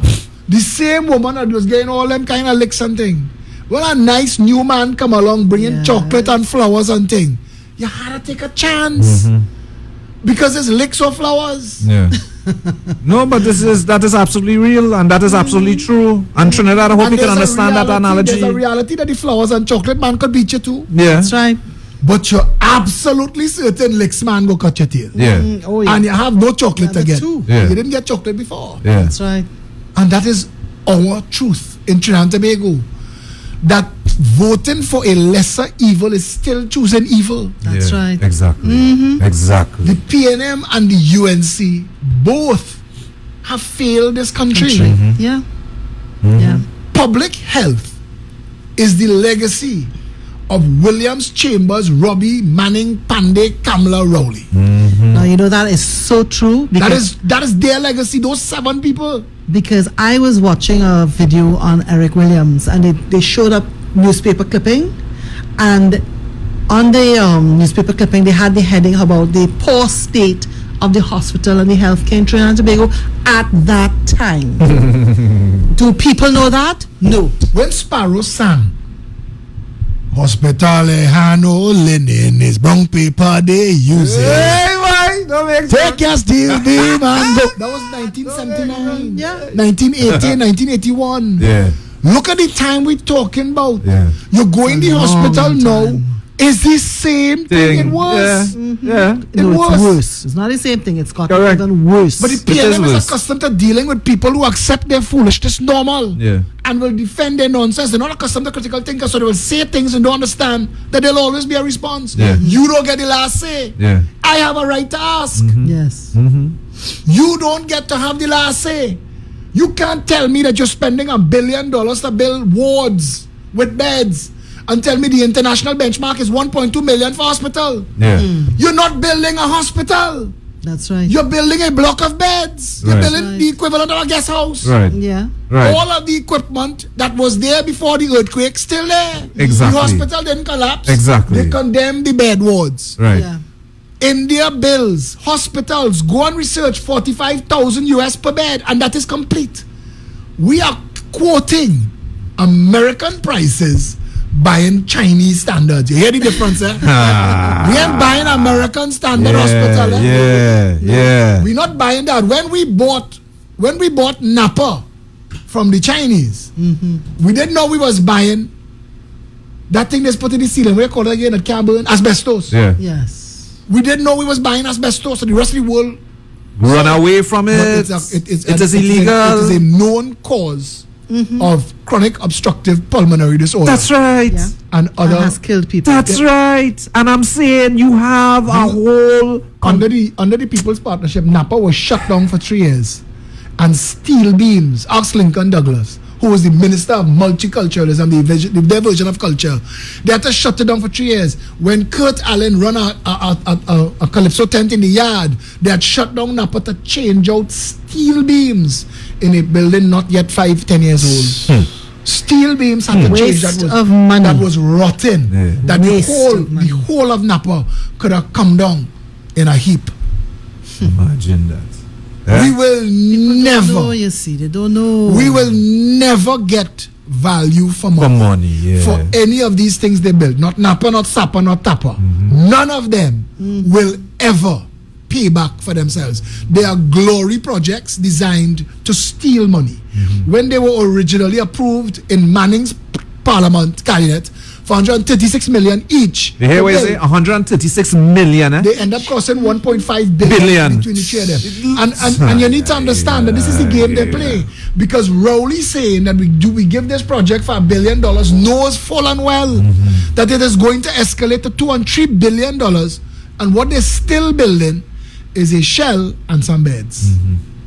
So it is not supposed to cost that money. Exactly. But they're relying on our public remaining ignorant. They're counting on the media to keep the public ignorant. We don't have media that asks questions. Correct. Mr. Man, how could you be quoting at 1.2 million US dollars per bed when you don't have to put in the rest of the infrastructure? It's already there. Right. It's already there. That is the right. MRI and all the other machines, they're there.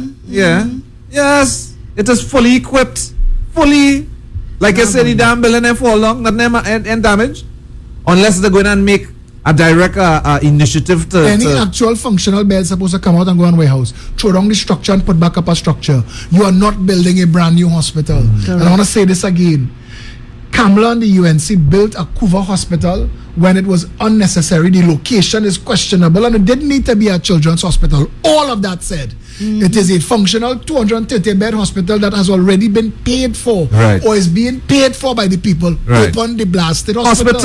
Open the hospital. Fight your political spite elsewhere. Exactly. Don't have political sycophants telling me how the company that build it questionably. That is nonsense. You're hiring the same company to build this hospital now. You're fooling people. Exactly.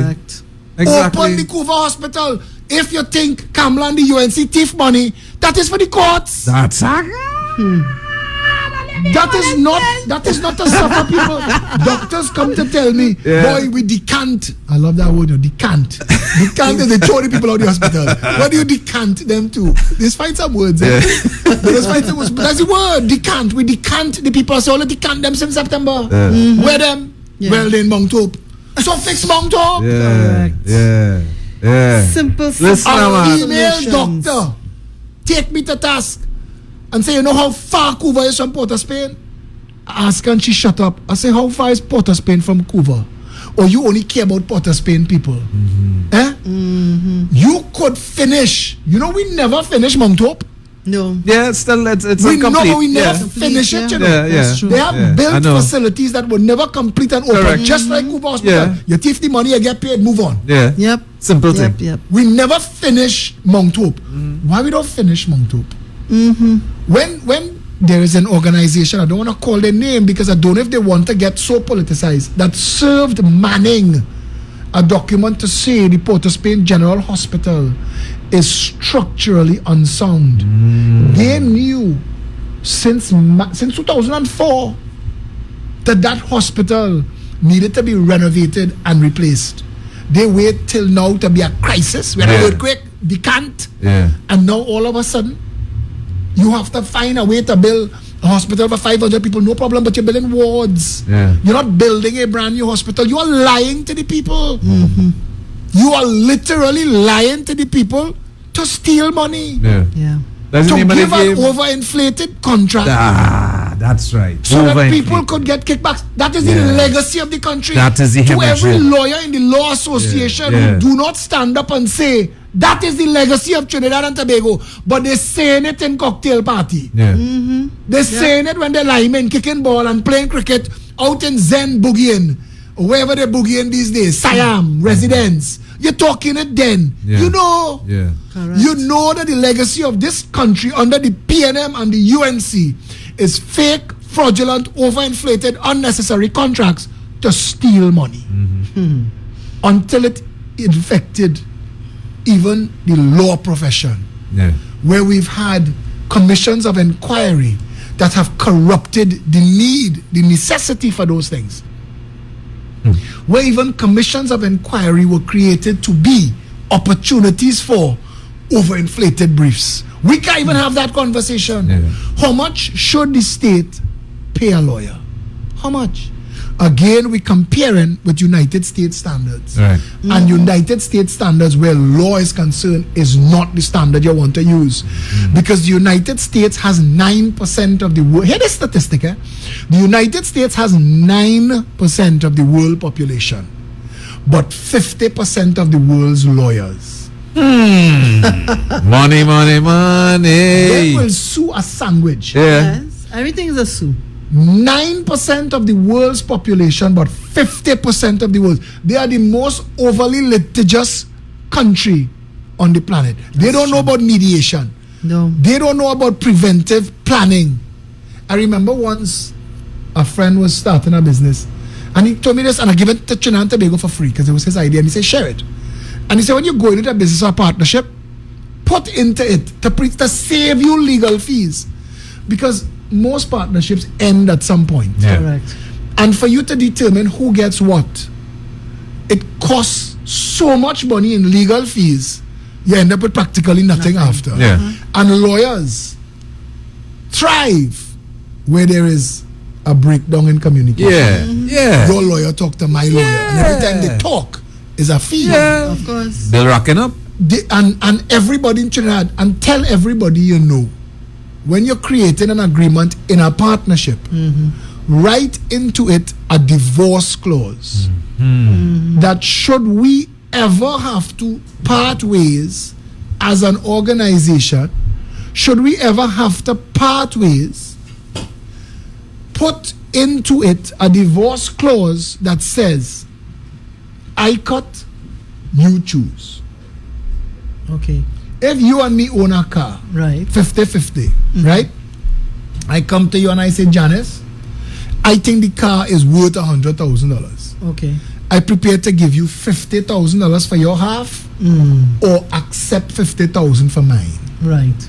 So you just have a choice. That's right. You either end up owning the whole car, or you sell me the car. Correct. You understand what I'm saying? Yeah. It's called I cut, you choose. It's the best way to cut a cake. The person with the knife who divide up the cake don't get to have the first pick. Correct. You then get to have a choice. So, and I want you to understand again how it works. It literally is, if you are breaking a company apart, if you're breaking apart a relationship, I cut, you choose. If it's a divorce, an actual physical divorce, and you're ending the family, and they say, okay, we have a house. Right. I say the house is worth $1 million. Right. I prepare to give you $500,000 for your half, Right. or I prepare to accept $1 million. Correct. I prepare to accept $500,000 for my half. Correct. You could own the house. Right. So you have a choice, and it's simple. You know how much legal fees that has saved me over the years? Yeah. Because relationships end, business partnerships end, and the best way to shake hands and move on is that everybody walk away feeling I was properly done by. Correct. We didn't have to recriminate and fight and cuss and get on. Yeah? Yeah. All that costs money. But setting our brief prices by United States prices in a country where lawyers and lawsuit is their number one sport. I mean, literally, people there's something in the United States now called a nuisance lawsuit, where they tell you a man trip and fall outside your building, but use AT&T, and a lawyer send you a letter, and they work it out and they see that we end up in court 6 times, we're gonna win this matter because he wasn't in our building. It cost us $100,000 in law, in legal fees to win. Call him and say, I get $20,000, make the case go away. Take $20,000 gone. Right. You understand what I'm trying to tell you? And now they're looking at legislation to prevent that from happening. Nuisance lawsuits. Yeah. But we heading there as a nation. Yes, and, we are. and we need to be, and you know who proved this? India and Japan. For every lawyer that America graduated, India and Japan was graduating engineers. Right. Engineers. And that is why those countries, China, are leading the world today. Yes. The United States of America, and the point that I was trying to make is that a lot of the briefs that take place in this country to be a law firm in Trinidad and Tobago and get put on retainer by a state agency. Write your ticket. That's right. Write your ticket. And it shouldn't be so. Correct.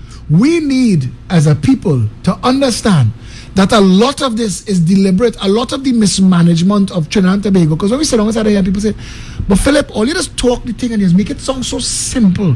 Why they don't do it? Correct. And there's one answer. They don't do it so they could steal money. They don't want solutions. They want constant problems. That makes sense. If they put water in your tap 24/7, you know how much money the average person would save? From buying bottled water. Buying bottled water, buying water tank, buying water pump, extra electricity to run the pump, the plumbing fees, all of these things. Yep. They go in people's house now. Somebody take me to see a house in Fairways. They take me around the back and show me. We have water softening. I didn't know what the hell that is. They have their own facilities, Tony.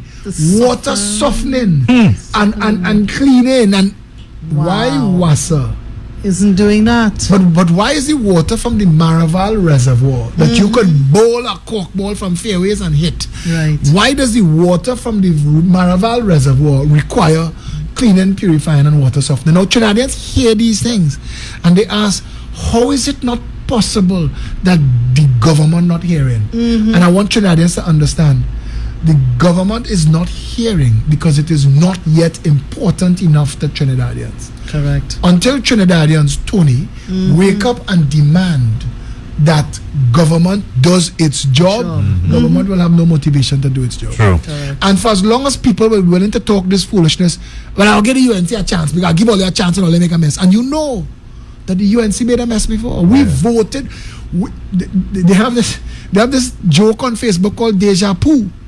I've seen the same bullshit before. There is nothing. All they're doing now is changing the frontliners. There is nothing that the UNC could say. You see, the advent of the Progressive Empowerment Party changed the conversation from who thief more and who thief less. Yeah. They're now talking policy. They're now talking ideas and strategy. But they're forced to do that. Well, they have no choice. Exactly. But for the first time, all they had to get away with before, 3 years in, 4 years in, September will be 4 years this Rowley administration is in government. And they're still talking about what the UNC did wrong. But nobody ain't brought to justice yet. Correct. The same contractors that you fire and you take to court and you cuss and you say they're corrupt, you hire. Yeah. Yeah. Yeah.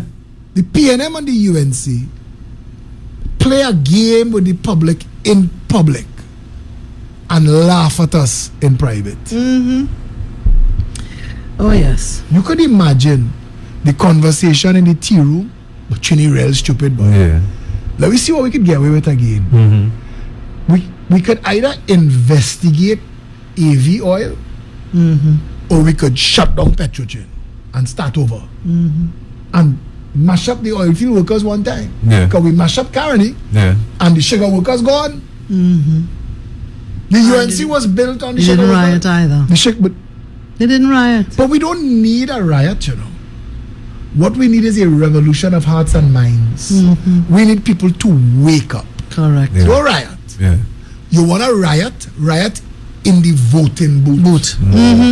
Yeah. Riot with that little stamp or that mark.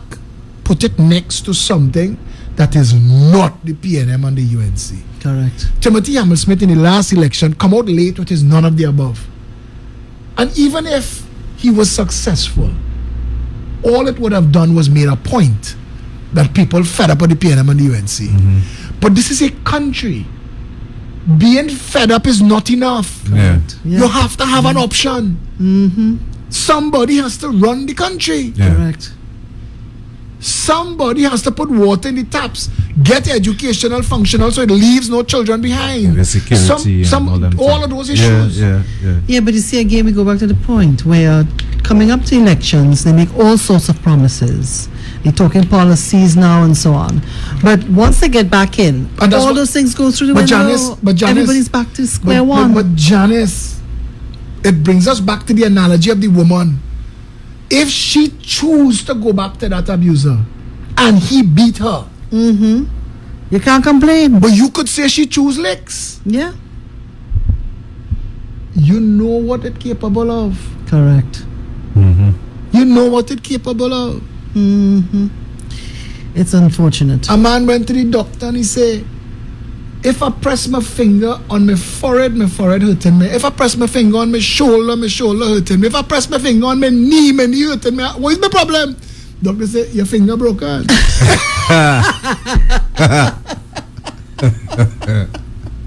If there's one thing, brother, if you're making enough parliament, and watch me. I making money with you, no partner. Bro, I will be your manager. I promise you. No, listen, here's a corny jokes, you know. At some point, I have a wealth of corny jokes, you know. Oh gosh. We have to, as a people, take responsibility for our condition. Exactly. We can't blame. You see, that's what I don't like. I tell people, don't come on my social media and blame other people. Take responsibility. I tell people, I apologize to Trinidad and Tobago for voting for Rowley. I vote for him. Yeah, I would say the same. But the thing about I just want to close that. I want to close it because the Congress of the People sent Rocky Garcia as an option. And Rocky, I talk about in 2007 and 2010 because by 2015 I was wiser and I ran as an independent because there was nothing. But they sent Rocky Garcia and Diego Martin West as a member of parliament. Now you can imagine the parliament with Anil Roberts, Jack Warner, Rocky Garcia, Rudal Munilal. We would have had Jess Bacchanal. No governance. That's right. All right, Trinidad, we have a little bills to pay here. We'll be right back. Stay tuned. This is a paid political program on M104.7 FM. This is a serious problem in Trinidad. What is diabetes? There are two forms. Diabetes type 1, when your body stops producing insulin. Type 2 diabetes is a result of poor lifestyle. Type 2 diabetes is associated with being overweight, having high blood pressure, at higher risk for heart disease. It is a very serious problem. Do not wait until it's too late. Let Omega XL be the first step in the right direction. Get your Omega XL today. Live long, stay strong with Omega XL. Sangre Grande. Get ready for the most entertaining show in Carnival. Calypso Spectacular through the kids. Come and enjoy sweet nights of music from then till now. Sangre Grande. Enjoy legends and current superstars like Nelson, Boza, Ronnie McIntosh, Nadia, Baron, Explainer, Pink Panther, Farmer Nappy, Scurunta, Tony Prescott, Super Blue, Trinidad Rio, Johnny King, and Wapiti. The party start, the party shot, plus much more. Sangre Grande. This one is entertaining from beginning to end. Wednesday 20th, Northeastern College Sangre Grande. By public demand, 2 persons on 1 ticket remain $50 off until Saturday 16th. Or until stocks last. Available at all NLCB Lotto outlets. Plus Trinidad Drug Sangre Grande. Sponsors include Ministry of Community Development Culture and the Arts, Swimco, UTT, TV6, Trinidad Express, and more. 104.7 FM, the official radio station of Calypso Spectacular through the years. Sangre Grande. For more info, call 628-8700. This Valentine's Day, fall in love again with More FM Big Valentine's promotion. Love is in the air. Love is in the air. Everywhere I look around. Where you call in and reveal to the world live on air how much you love your significant other. And the most convincing caller will get a chance for their name to be placed in the heart of love here at M1047. And on Valentine's Day, Cupid will pull names from the heart. And if your name is chosen, you win a beautiful prize. Tell me, how much in love are you? M104.7 FM, Love is in the Air. Courtesy of Super Quality. This is a paid political broadcast on M104.7 FM.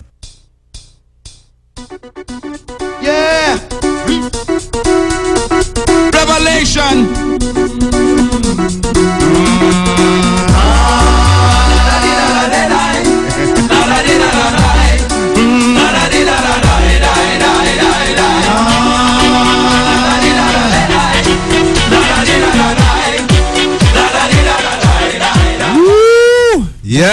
let's check this message I just get. I could never get my mom to listen to you on your live videos on Facebook, but in the car she's listening to everything all you're saying right now on the radio, and she's agreeing with all you. Very good. So if you feel like hearing out Auntie Hazra on the radio, she would be most pleased. Auntie Hazra, thank you for being part of what we do. Yes, thank you very much. And the whole of Trinidad telling me, people like we need more people like her. A man job site, he tell me, he said, boy, when you on the radio, the painters don't paint. There's harshness now, man. We have a following. Yeah, we have a following. 628-9595, 628-3131. Take some calls now. Let them say, you know, they want to jump in the conversation. Only give a call now. Morning caller. Yes. How you going, man? These fellas. I went up Rampanalgas and Kumana and Toko. People know about PEP, you know. I telling them, I say, oh, you know what? They say, you bringing sexy back? Yeah. I said, but what the hell is this? You know what station they getting up there? Let's take that. 104.7 loud and clear, boy. You can't get no other station 95 and all them stations, you know. No, God, how much time you going to listen? Driving up how there. Much time you going to listen to Daily Knock and Tony Lee talk nonsense? Manzanilla will be PEP. They already PEP. They have a birdcage man up there. He say, what? I with Philip. He voting Philip. They making no joke, boy. They're serious. They're hearing what's going on. Nice. And they're changing, Philip. They're changing. Nice. Thanks for taking that call with that lady in Rampanalgas that couldn't get the ambulance. Yeah, boy. Boy, really. People fed up. They fed Just up a show. and they're changing. Just to show how broken we are. I'm telling what's his name? That farmer man. What's his name? Oh gosh, from the Farmers Union. I had him a PEP card and I said, listen, you will be surprised. The whole nation will be surprised. Not the nation, sorry. PNM and UNC will be surprised when they realize the whole nation. Oh no, they don't realize it. And If you look at everything in the media now is about attacking people for social media. They're trying to frighten people away from social media. They've locked down traditional media through banditry, propaganda, bribe. So they can't publish nothing about the Progressive Empowerment Party because people just tell you all the time, if all you get look after that show, that half hour that Janice run from the launch in San Fernando. That's right. It send a political earthquake that bring people on the TV the next morning and ambush and hatchet them again. And we can't lose sight of why that was done. But thank you for the call, caller. Okay. Have a good All right, man. Take it easy. 628-9595, 628-3131. Morning, just caller. the sexiest show on the radio. How you going? Morning, honey. How you doing? Wait, just now, hold on. Just now. Somebody got honey there. This is lunch pack too, do it honey bunch. Following here, we having a gathering. Who's the honey for, though? Tell me. Tony or me? For you. I don't know Tony. One in the Philip column. Darling, have a lovely day. Oh, God, look for boy, you look like a tiger, right? Oh, gosh, is it dimples? Yes, I think so. Too sexy Morning, for TV, they put me on radio. caller. Hello, good morning. How you good? Morning. You know what I realized? Tell me. Now, I am 31 years of age. How old? 31? 31? 31, yeah. Right. Now, I don't know this Mr. Eric William, but I hear about him. And let me tell you something, right? Being the person that he is, right? With the impact he left upon Trinidad and Tobago since he come and he died. What I come to realize, right? That since he died, is the children and them take over, right? And the children and them don't really have the heart and the interest that he had for the country. And it's the just now, caller, when you start with what you just realized, I want to tell you something.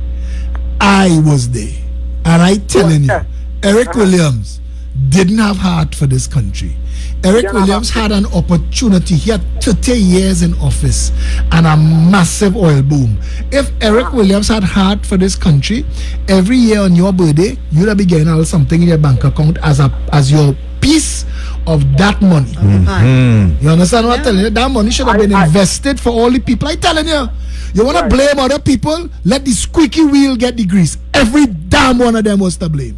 But hear this, right? What I'm saying, if you run the country for 30 years, I mean to say, a leader don't get permission to hold on a country for that long. I mean to say, no, he didn't get permission, partner. They thief elections. They had a whole election when nobody else was allowed to vote. the PNM was a corrupt, dictatorial, murderous regime. Just now. Okay, let me understand what is going on here, right? I hear what you're saying. But let me understand what it is going on here. But I'm very skeptical when coming to listening to people talk, right? So, okay, well, then stick up in. Go and do your research. Listen, you don't have to take it from me. Do your research and call back. We go take your call when you have your information and call back. Don't call and speculate. When you call, you say, well, you just realized. I thought you was going to tell me orange juice don't go with cornflakes. Don't come and tell me about Eric Williams had a heart for the country. Come now, man. Not today. This is 2019. This is 2019. You can't look around and see the state of this country and realize that every single political leader and government we've ever had have taken advantage of the people in this country. Come now, man. We should have been at Dubai. Morning. Hi, morning. How you going, man? Morning. I just wanted to tell you something about the lady who called about Macquarie Road pave. Right? It paved exactly up to the entrance to go to the golf course. I was down there on the day that it was paving. Wow. So all right. So there was a motive and a method for their madness. Yeah. Well, it's a drive smooth to reach the golf course. Yes. And the golf course is well groomed. I can tell you that I was down there too. Which means I was down there too using because I had to divert in the traffic. Yeah. All right. Nice one. Okay, good. Yeah. Morning, Trinidad. Morning, caller. Good morning. How you doing? Not too bad, man. How are you? And yourself? You know who talking to you? No, tell me. Brooklyn. What going on? Adi. Nice, man. So let me hear. I want to find out for this Valentine's Day, do I have to make my own tune or have to sing "Love is in the air"? I win! Hey, man. Sorry, what up there? Everything in order? Everything in order up on your side? Yeah, everything all right. It's enterprise. Yeah. I just praying to God that everything will go nice something, man. Yeah. Keep the country safe and thing. Every morning I say prayers. This morning I was on the radio station there. All right. Andy. Since you called me, I said, since you called me back, I call you back and say thanks. I said, call you forget no. I hear nobody saying Brooklyn is slow and all of them. What happens? It's only for what they. Get ready and be on standby to call in and sing. Thanks a lot for that call. 628-9595-628-3131. Morning. Hello. All right. Well, we have nobody there. That was a butt dial. Even people butts calling we. Morning, caller. So, Philip Alexander, let me ask you a question, right? Since the PNM and the UNC chief did all the part that exists, we're trying to tell me that hold on, hold on. Get down, take a deep breath. You mustn't start a conversation with so. But I want to ask you a question. You live in Trinidad and Tobago? Yeah. When you look around, do you feel like you live in a country where the trillions of dollars that were spent, that you have benefited from it? Yeah. You benefit. No, wait. Just hold on. Hold on this. You feel like you benefit from trillions of dollars spent? Well, I won't say trillions, but that's what was spent. Exactly. That's what was spent, Janice. I want to show you how you prosecute an issue when a sycophant calling. Caller, I want to ask you a question. Have you ever used public health? Public health, yeah. And you found that you got the $5 billion that we spend every year in public health. That is twice asking you some questions. Because you see, I don't mind you all calling in to defend the nonsense, but I'm asking you. If we spend $5 billion on public health, that is twice the amount of money it would cost us to insure every citizen in this country to the same value of insurance men like Sabga and Jove Warner from Massey getting. Blue chip. Do you think you and your family get that in the hospitals? No, we don't really get that. Any of you, do you have any children in school? No, I'm not children in school yet, no. Have you ever been to any of the prestige schools and contrasted and compared them to the junior sex and the secondary schools? Philip, it all comes down to this one thing, right? Asking you a question. Asking you these questions because I need for you to forget all the other what it come down to. Let me tell you what it come down to. Anybody who has had public office that failed to deliver, fire them and keep them properly fired. That is what it comes down to. What difference you going to do? We're going to do better. I am going to do better. Ask me those questions. ask me those questions. I am going to make sure. Just now, you ask a question, let's answer you. We will abolish the SCA, make all schools 10-year schools, apply a GPA to the children, and create a prestige education environment that leaves no child behind. Do you support that? Do you support an education system that leaves no child behind? I'm asking you a question. But not on that Philip. Do you support that? No, wait, forget that. Leave him. Do you support it? Forget who do it. Do you support it? Caller. Hello, caller. Well, he hung up. He because gone. You see, if he support it and not under Philip Alexander, I don't blame him. I don't want to be in government. Right. I want to go Maracas Beach and I myself. Boogie Yeah. Okay, fine, no problem. You don't support it under Philip Alexander, but if you support it, why your government didn't give it? Question. You see, this is how you catch them. Yeah. They come to talk foolishness. You gotta let them put up the rope, tie the noose, climb up, put it around the neck and hang them on the petard of their own nonsense. Do you support water in your tap 24/7? If you support it but not under Philip Alexander, no problem. But why are you voting for the PNM and the UNC? Because you didn't get it from them. Thank you. That's what I say. And thank you very much for saying that, my friend, because at the end of the day, Trinidad and Tobago, we as a people really and truly have to wake up. We have had 56 years of madness as a nation, man. Watch me, my blood pressure raising because the level... Well, anyway, I had to keep remembering that on public radio. Yeah. Because at the end of the day, Trinidad and Tobago, watch me, don't like any of us here within the Progressive Empowerment Party. What you need to understand and have recognition of is that you have a group of people who is willing to get the job done. And that is where we stand.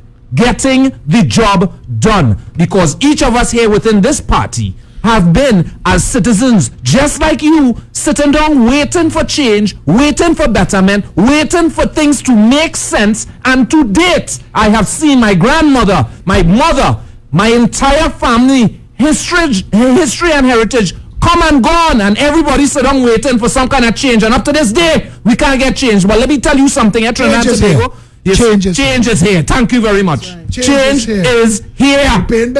We paying bills. Oh, my pressure just gone. More FM Limited, its owners and associates, accepts no responsibility for statements made by the talk show hosts or their guests. More FM Limited does not endorse any of the information provided during this commercially booked segment as the truth. That you have to judge for yourself. We, however, reserve the right to question statements made. But in this time of misinformation, government-controlled media, and corruption, it is sometimes hard to get the truth. But we must try. It is not our intention to discriminate or annoy anyone. We believe it is our constitutional right to free speech, to voice our opinion, and our duty to the population and country to expose the truth. More FM Limited takes no responsibility for the opinions of others. This is a paid political program on M104.7 FM. The ambience is terrific. The atmosphere is great. The environment, cool and refreshing. Welcome to Kaiser House, featuring Sandra Valentino, Explainer, Mudada, Boza, Chucky, Karina Shade, Dwayne O'Connor, Mr. Shakti Diamond, Twiggy, Brother Resistance, Brown Boy, and more. Kaiser House, Queenspark, Savannah, opposite Napa. Grand opening this Saturday, 9th February, and continuing nightly. Showtime, 8 p.m. Your MCs, Tommy Joseph and the Pels. Music by Cummings and the Wailers. Kaiser House, the only Calypso tent where excellence is a tradition. Monday, Tuesday, Wednesday, ladies' night, 2 people on 1 ticket. Sangrick ready. Get ready for the most entertaining show in Carnival. Calypso Spectacular through the years. Come and enjoy sweet Kaiser music from then till now. Sangrick ready. Enjoy legends and current superstars like Nelson, Boza, Ronnie Mack, Macintosh, Nadia, Baron, Explainer, Pink Panther, Farmer Nappies, Grunter, Tony Prescott, Super Blue, Trinidad Rio, Johnny King, and Wapili. The party start, the party shot, plus much more. Sand Creek Randy. This one is entertaining from beginning to end. Wednesday 20th, Northeastern College, Sand Creek Randy. By public demand, 2 persons on 1 ticket remain $50 off until Saturday 16th. Or until stocks last. Available at all NLCB Lotto outlets. Plus Cincinnati Club Sand Creek Randy. Sponsors include Ministry of Community Development Culture and the Arts, Swimco, UTT, TV6, Trinidad Express, and more. 104.7 FM, the official radio station of Calypso Spectacular through the years. Sangre Grande. For more info, call 628-8700. This is Seymour Winnings reporting live from Port of Spain. It's a mega invasion. Playway's brand new mega bonus ball offers an additional prize for no extra cost. This is an unbeatable offer. You win $70 to 1 with the mega ball. And now you also win $40 to 1 with the mega bonus ball. That's a 1 in 2 chance to win a mega prize. Play your mark today and win more mega for your money. Players must be 18 years and over. Please play responsibly. This is a paid political program on M104.7 FM. Yeah! Revelation! La-da-dee-da-da-die. La-da-dee-da-da-die. Yes, Trinidad and Tobago, we come back, talk your talk.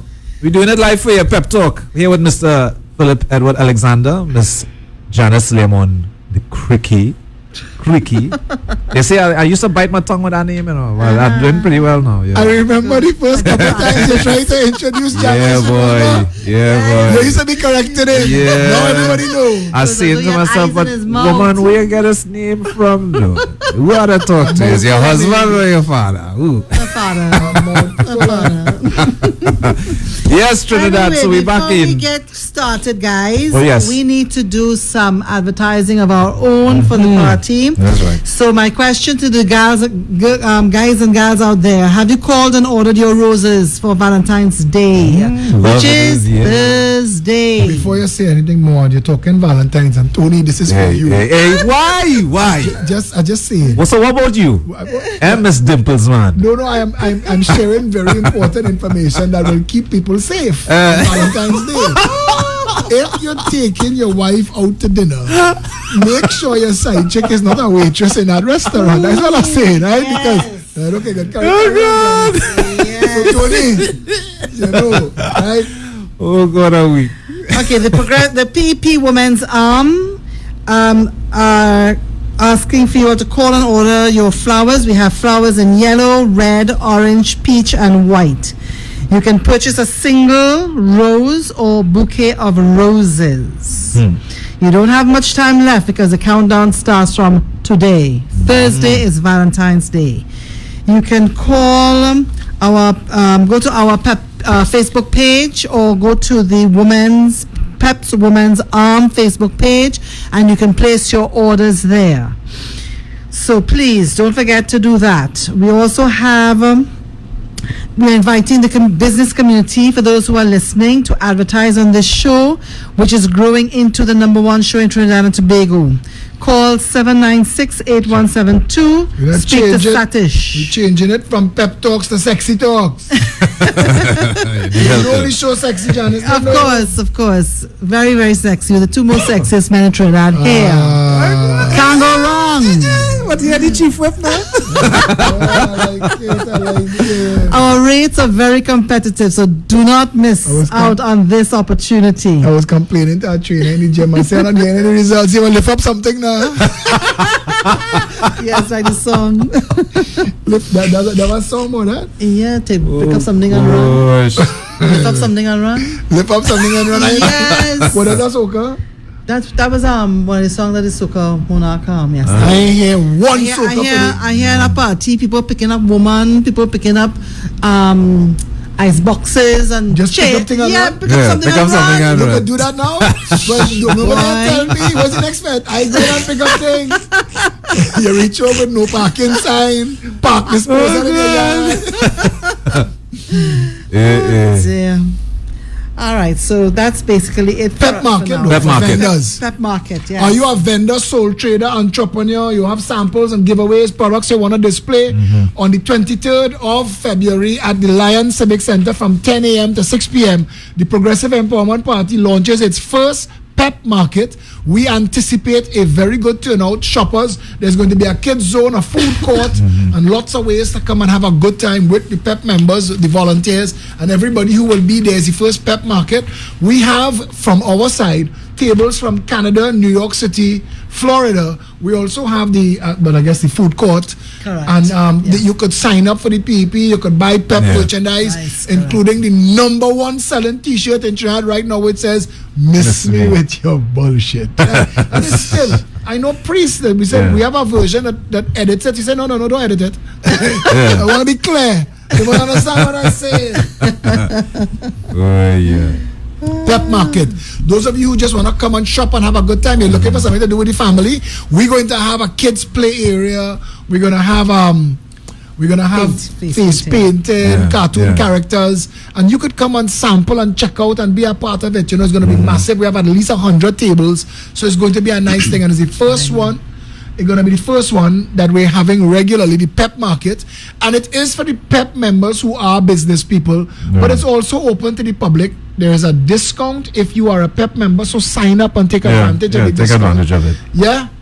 And the venue is Lion Civic Center. Yes. Right. And it is on Saturday, the 23rd of February, the first PEP market. Be a part of that. Yes, we're looking forward to seeing all of you. On the 23rd of March, and we tell you all you have 2 23rds to mark in your calendar. On the 23rd of March, the Progressive Empowerment Party launches its North Hub. The North headquarters. We just launched the South headquarters. Massive turnout that the media has been fighting since. So now, when they see what's happening in the North, they'll get fed up, you know. They'll get tired because they try to pretend and posture and stunt and fool the public, and the public just push them right back. When I tell you, I enjoyed watching Trinidad and Tobago put that corrupt media in its place. I enjoyed watching the Media Association of Trinidad and Tobago attack me, and only 10 people was interested in what they had to say, and they have 12 members. So that means 2 other people didn't care. The truth is the people waking up. Yes. That is reality. You can't give statistics. I was talking last night on my live video. A man opened a car rental company, and he formed an organization that endorses car rentals companies too. So he owned both. So he endorsed himself. And media do that foolishness in Trinidad and Tobago. And they're trying to stunt right through with that. And we had to call them out. But somebody said to me last night, bro, when you take on their attacks and you answer their attacks, you bring the might of the PEP to give them relevance, because nobody taking them on now. So it is when you light it up, people is going to look for it. So we had to really take that into account. And Janice, like how when people say, look, the bad talk you on this page, and I has to ask how much members they have, how much followers they have, how many shares, how many much likes, shares, how much likes, how much people taking it on. The Progressive Empowerment Party is the people's party. Correct. People, and just now, I want to get permission from fire services to have a party card and T-shirt burning event. We will bring a bonfire. I could bring I'm there for that.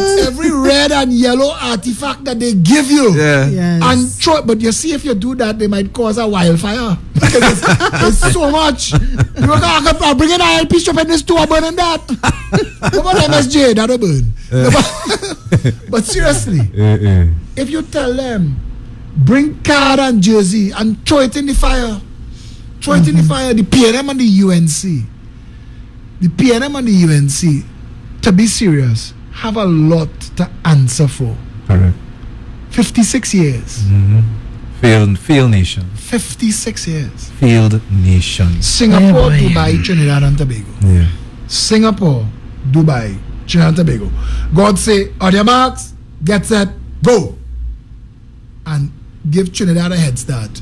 give Trinidad oil and gas, give Trinidad a fortuitous location in the tropics outside of the hurricane belt, give Trinidad a position between North, Central and South America, give Trinidad outside the Panama Canal, give Trinidad advantages that Singapore and Dubai didn't have. Dubai in the desert. Singapore, you're half the size of Trinidad, no natural gas, no natural resources.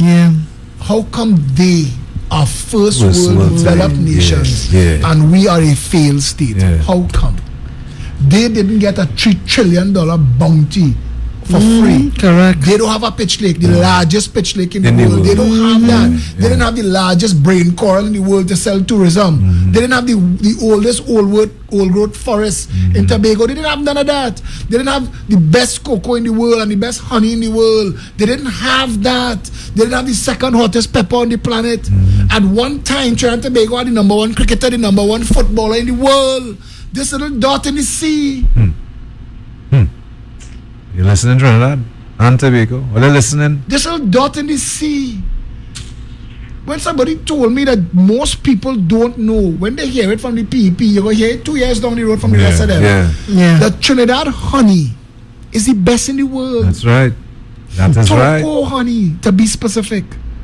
Toko honey is regarded as some of the best honey on the planet. Because of the flowers that the bees use to make their honey. It have a natural flavor that you can't get nowhere else. Imagine Trinidad's cocoa industry had suffered a disease that caused them to burn down the whole cocoa plantation in the country. Burn it, kill it dead. And to go and buy a different strain of cocoa, come back, plant it. That strain and the old strain mutate to create the authentic, unique Trinidad cocoa that you cannot replicate. Nowhere else in the world. And you know, even that have issues nowadays. But go Europe, go and order Godiva chocolates, man. You're spending $1,500 on a little Mickey Mouse thing, and that is our chocolate. The former cocoa board to plunder it. That is our chocolate they're using. Plunder it. Paying what? $75,000 in rent? When they were paying about Trinidad and Tobago, they wake up, you know, serious thing, you know, man. Wake up, Trinidad and Tobago. All you wake up. Caller who asked how you will fix it, Phil. Listen. We tired say, but I'll say it again. You need a government that is capable of understanding how to manage the country. Yes. Manage Trinidad and Tobago. To manage something, you need to assess and understand all of the advantages and disadvantages. You go into a business. When you're starting up a business, the first thing they advise you to do is something called a SWOT analysis. Strengths, weaknesses, opportunities, threats. If you were to do a SWOT analysis for Trinidad and Tobago, our threats and our weaknesses are mitigated by our strengths and our opportunities. We are so perfectly placed. Our land is so fertile. We get more water every year than we could use. The fact that we have drought or empty taps is an insult to intelligence. Exactly. It is an indictment against every single government this country has ever had. When they tell you how simple it is to build dams and lakes and retention ponds, it is not rocket science. We could have made this country into the most prolific purveyor and provider. I'll tell you something. CARICOM jetty.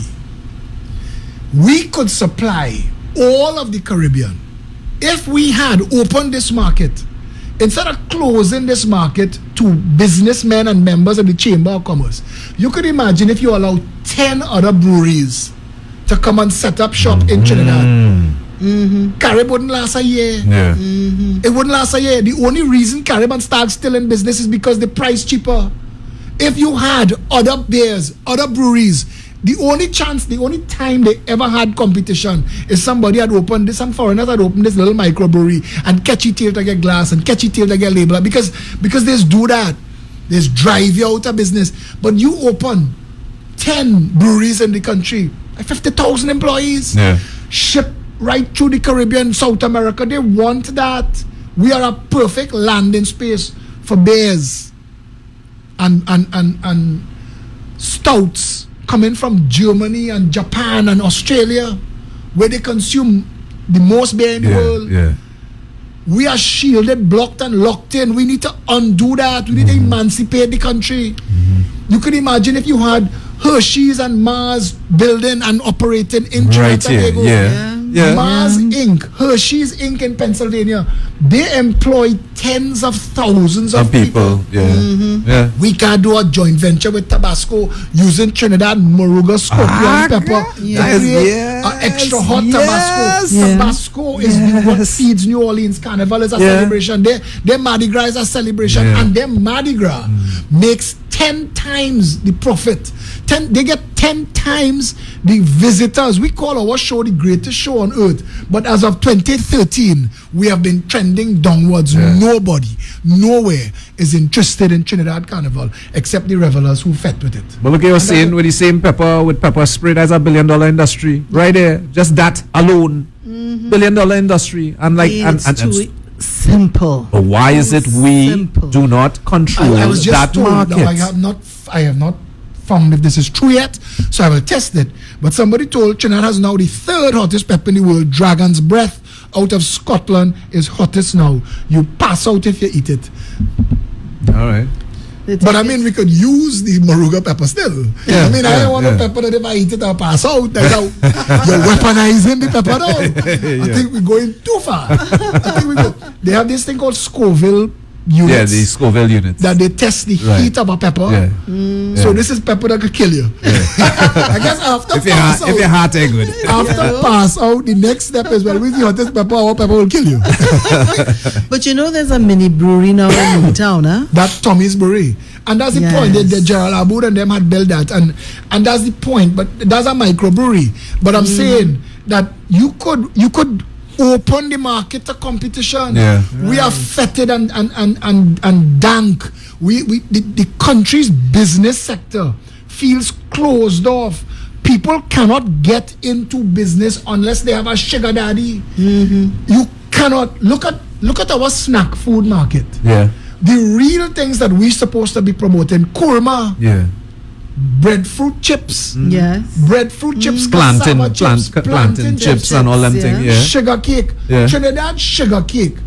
If you had an industry just dealing with that for export, because there are about 5 million people that trace their roots to Trinidad and Tobago still, that is importing from Trinidad, like Milo and Lifebuoy, to remember what life was like in Trinidad. True. When I was in New York, I had lots of people who I knew who did that. If you're going to import things to make you remember what life was like in Trinidad, we will have a service that we will offer. We will come and put dog mess outside your door. So you walk out your house, you go mash it.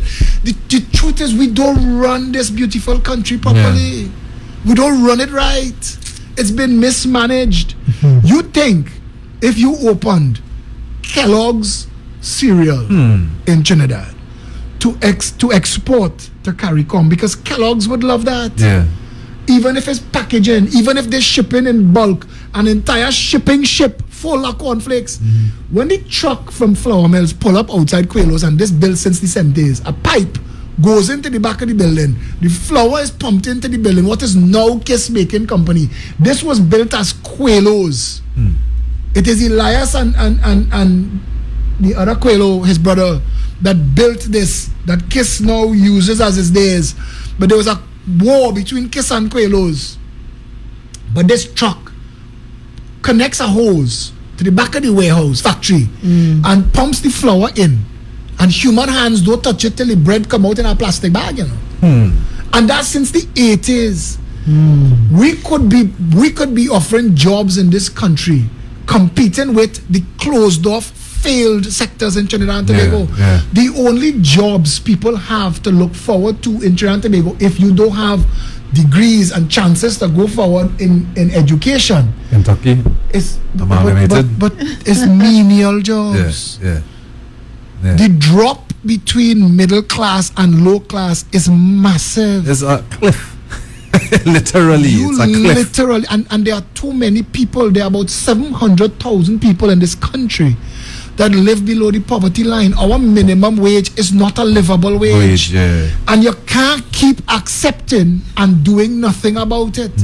It's like the people who send their children proud to Fatima, not knowing that the school across the road is going to fail our children, that going to have to come and rob your children in the future if we don't put things in place, because man must live. We are growing our own crime. by failing our children in our education system. Just that. Not providing hope and opportunity. Just that. A failed education system. That's what we offer. Failed.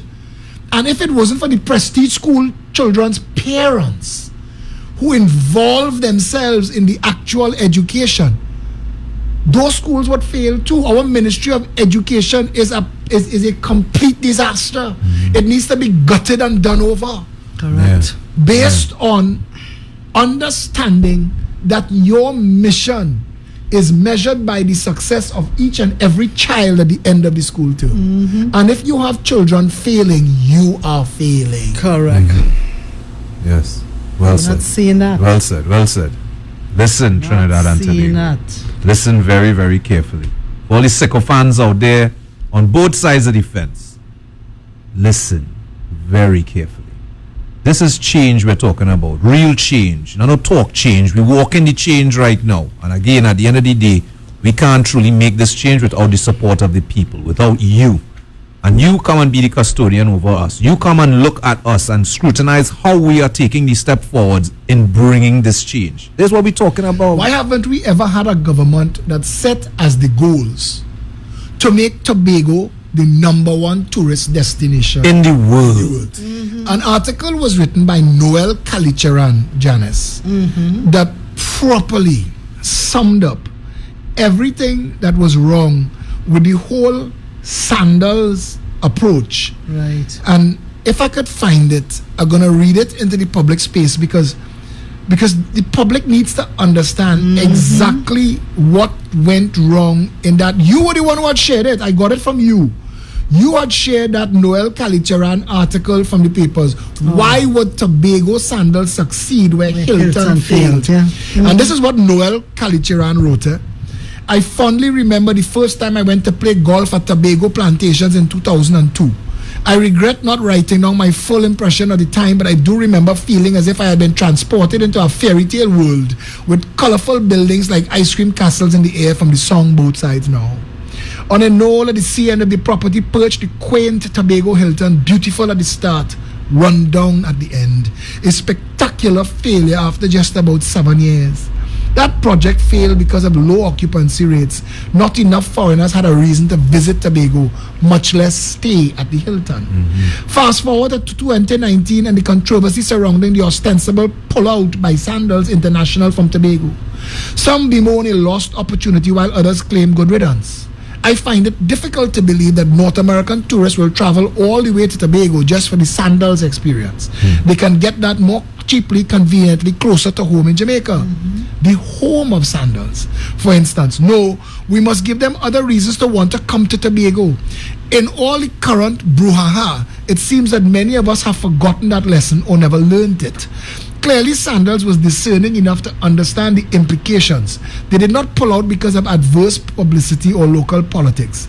Given the lack of a coherent, concerted tourism trust to woo visitors to Tobago, they made what they perceived a wise business decision not to participate. They understand that visitors will not come to Tobago just to stay at Sandals. A Tobago Sandals is unlikely to prosper if it depends mainly on North American arrivals. It might have a chance if we invest some effort into exploring wooing the South American market. People who want the sandals experience will most likely choose the closest or most convenient. As Mr. Arthur Lockjack said at a recent panel discussion, Tobago is not on the tourism map. A sandals resort is unlikely to put it there, but I'm willing to be convinced otherwise. The solution, of course, is to market Tobago properly, The solution, of course, is to market Tobago properly, telling foreigners why they should visit, like Tobago Beyond the Rainbow. When they get here, they might be thrilled to stay at Sandals or Magdalena, formerly Hilton, or a guest house, depending on their preference. But the first order of business is to get them there. Correct. And that's the truth. Yep. And why has no government approached this by putting the horse in front of the cart? Yes. Why have we never done that? Why have we never set? Why have we never had a government that come into power office and say, these are our targets to make Tobago the number one tourist destination in the world. And this is how we plan to do that. To put water in every tap 24/7, this is how we plan to do that. To make all our education, to give all of our children a prestige education, this is how we plan to do that. To put emergency public health within 5 to 7 minutes of every emergency, this is how we plan to do that. To make the minimum wage a livable wage, this is how we plan to do that. To create jobs where there are no jobs now, to make sure that everybody who wants a job could get one, this is how we plan to do that. To ensure that everyone who has a job and wants a home could own a home, this is how we plan to do that. These are the conversations we need to have with potential political suitors, those who would like to bring the flowers and the chocolate and tell us, come and live with me, no problem. What is in it for me? How do I benefit? Trinidad and Tobago could have right now itself set on a tangent to continuous growth that you'd be hard pressed if you were dealing with it from a perspective of actually managing the country. You will be hard pressed to see where it tapers off. In shipping turnaround, in tourism, in cruise ship tourism, in agriculture, food self-sufficiency, in agriculture for export, in agriculture for processing, in opening the market to jobs, in opening the financial sector. We wanted to build a waterfront here and call it the financial capital of the Caribbean, but our financial sector is closed off to competition. Imagine. That is ironies on top of ironies. And it is ridiculous that this is our truth. That we've never had a government come to power. And that is the word that we need to change. Stop bringing governments to power. Vote them into office. Stop looking for leaders. Look for managers. Look for people. All of these titles, all of these terms, all of these things have to be addressed.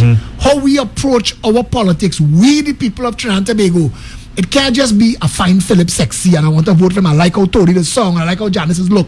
It can't be that. We want you to vote for us based on our policies and our plans. We want you to vote for us based on the realism of what we are saying. Take us to task on those plans. That is right. Let's have those conversations. That is right. When you call in, say, Philip, all you give me water 24/7. I don't believe it's possible. Tell me how you're going and do that. And we could say, we would walk you through it. We will walk you through it step by step. You get to decide if it sounds sensible. You get to ask the people you voted for, why didn't you all try this? But the point is you're talking about pipes going to a home. How hard is that? How hard is just to ensure out of the 10 times worth rainfall for if it falls free from the sky, we can catch it, hold it, treat it, distribute it. This is it. But this is what is being said. 62895. Yeah, well, let me take a couple calls before we close off. Morning. How are you going, Gola? Good morning, Mr. Alexander and company. How are you doing there? Morning. Well, that is exactly the question I am coming to ask you now. Now, you're saying all these things that really sound fantastic. Right. But my problem is, every government that going to office claims that the treasury have no money. Okay? So my problem is this. While it sounds very good, everything you're saying sounds very good, because my take on education is exactly a question I had asked a minister a long time ago. How it is primary school can be like the prestige school. How it is the government, the secondary school, government secondary can be like the prestige. What is the problem that causing it not to be updated like that? Okay? Right. So, my problem is this now. How is it possible that the treasury doesn't have no money every government going to take, and you're offering all these things? Okay, I want to answer you. You going to answer? But I want, caller, could you afford to stay on the phone, or do you want to listen off here? I would listen off here. Okay, but that's your whole question, right? How we propose to pay for it, yes? Yeah, well, all the things that we're talking about, you want to know where that money coming from, yeah? And how you all going to go about doing it. I want everybody else, it seems impossible. No problem at all. And I'm going to answer you, but I want you to do me a favor, right? My number is 682-2110. If after you hear the answer, if you think that your question was answered, just text me back and tell me thank you. 628-2110. 682, just flip that. 682-2110. Okay, will do. I will listen. I will listen. Thank you, caller. Thanks for your question. Antonio, I want to address that question. Yeah, go ahead. Because we say that more than 50% of the annual $60 billion spent as a budget now hemorrhaging. We're hemorrhaging that. Marla Dukaran, who I don't know what political persuasion she is, but she sent out a PowerPoint and it was shared by the Massey Group, and it is factual in the amount of money that we hemorrhage, in the amount that is fraudulent, in the amount that is outright theft, in the amount that is overruns, in the amount that is mismanagement. All of that. And we say that a proper run country in Trinidad and Tobago shouldn't cost us more than about $25 billion. And all the rest of that money that we spend annually should be redirected to purpose. It should be redirected to development. Our situation annually should reflect our income and our expenses. I asked the first caller that called to attack me, I asked him, do you think we getting value for money? Because that's what's important, not how I look or how I sound. Do you think that the governments that we've had have given us value for money? The answer is no. You can't vote for that again. So we're saying, and how would you right size that, Philip?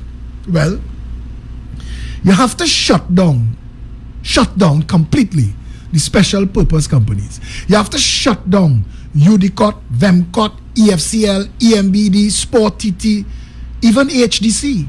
You have to shut them down. They are the mechanism by which this money is lost. Yes. They are the means by which they steal this money or mismanage this money. And they have to shut those down. Once those are shut down, we want to replace it with a robust and transparent public tender system that disconnects the need from the supplier. If fire service through the Ministry of National Security want fire engines, they get to ask the tenders board to source them fire engines. Ministry of National Security not involved in the award of the tender. So corruption does not arise. When you put arm's length between the person buying from the person selling, when you disconnect those two, you can't get bribe. The opportunity to pay a bribe does not arise. We plan a tenders board. Fellow people get corrupt, yes, but we plan a tenders board of retired public servants and judges and people from senior positions in society. And we plan a tenders board where it is a rotated panel. So you don't know who is going to be opening your tender. You don't know. And that panel is going to be empowered to call the National Security Ministry to ask them for information. Technocrats from the ministry, we want some information. Clear this up for me. And they could also call technocrats from the supply companies and say, you say that you can do this, give us some more information. And based on those things, make a decision. You understand what I'm trying to tell you? Shutting down the special purpose companies and replacing them with a robust and transparent. And when we say transparent, when the tender is awarded, any tender above $1 million must be published in the government gazette. Any tender above $1 million. And it cannot be an award to JTG Limited. It has to list its board of directors and its principal shareholders. And more information. How long have they been in business? No overnight flip-flop companies set up just to provide japness to the government. You need to know that the people that you're about to deal with, because you have to put into these contracts things like cost overrun protection. Any dollar above what we sign for is for your account. And we need to bond you. So we are giving you this contract. Go to your bankers and say, we are getting a $50 million contract from the government, but we have to put on bond $50 million that if we fail, the government could seize and redirect again. Find the second person or retender. You must have the consequences of your actions. It cannot continue where people could build something and it collapse in Trinidad and Tobago, it fail. And they go away normal. The roads, when they send you a picture of M2 Ring Road, just for an example, and you know that a contractor was paid for that. Big money. That contractor should be made to repave that road. That contractor should be made to repair that road to international standards. And international standards have road durability tests where you send engineers to stress test a section of the road, and if it fails, it's not acceptable. You can't get paid. You need to disconnect the Chancellor of the Exchequer from the constituency so that they get budgeted, approved projects for the year. Those invoices, when granted based on totals approved, should be sent to collect checks. If it is not on the approved list, you can't get paid. You can't make that decision, and the man writing the check can't make the decision. Or they can't make it together, because both of you are going to make a jail. It has to be approved by whatever body set forth for budget allocations. That we in Diego Martin West are building these roads, these streets, this building, this school, this community center, and our total is $800 million, fixing water, fixing utilities. Those things are approved for the year. If you want to do something else, you have to go to the Ministry of Finance and get a budget reallocation. You say, okay, look, we need 10 million. We're going to build this bridge, but we don't need this bridge right now. We want to redirect the money to this and get them to sign off on that so that the man who writing the check will have that to refer to. That's what I'm trying to tell you. Common sense thing. But these are important things. We also say decentralize all public works direct to the constituency. You can't have Junior Sammy and Calco and Kusals doing work all over Trinidad and Tobago. If you have public work going on in Diego Martin West, let contractors and employees from Diego Martin West benefit. Drill our money straight down to the people. Orapooch East, Tobago East, all of them. Make sure that the people in the constituency get an opportunity to develop and move. But this is what we're talking about. 90% of all construction projects awarded in Trinidad and Tobago are basic construction projects that any small contracting firm can manage. We talk about water. Trinidad spends a certain amount on water every year. We're talking about right now, you pay a certain amount of money every month to WASA. Why can't we decentralize WASA and break it up into 41 companies? We could even make those companies attractive to the private sector and tell you, you could invest with government, 50-50 partnership, and you could be responsible for the water utility for Diego Martin Northeast or Port of Spain South. And these are the criteria to prevent you losing that contract. You invest, you build. To do a cruise ship economy for Tobago right now, you go to Monarch of the Seas, Pacific Princess of the Seas, and all these people, Disney.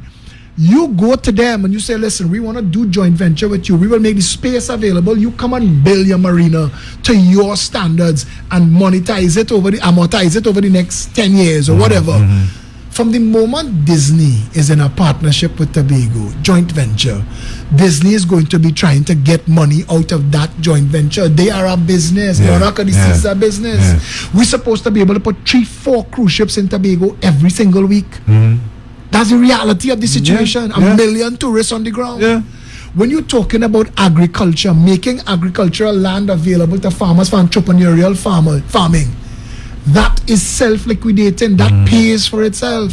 From the moment food started being in Trinidad and Tobago, we save foreign exchange, we save money from the billions that we spend every year importing food in Trinidad and Tobago. The education system gets $5 billion a year mismanaged. Public health, $5 billion a year mismanaged. Every citizen in this country, ask Janice, if you were to give Janice healthcare insurance, $2,500 a year for the top line. If we insured everybody in Trinidad and Tobago and privatized the health sector, that's $2.5 billion. What we spending $5 billion on? Thank you. $5 billion. Thank you. You see that way you say right there? Beautiful.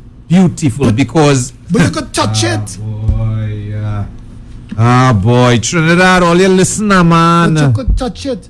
The government's job is to facilitate the people, to serve the people. The government's job is to make sure the cocoa farmers could get land to grow cocoa and export cocoa. That's right. The government's job is to make sure that the water companies have access to what they need to do, what they need to do to get water in the people's stuff. We need outcome government. Yeah. Management government based on what the outcomes are, results oriented, right? At the end of the term, we need 99% of our children hitting that 4.5 GPA that we say is the benchmark.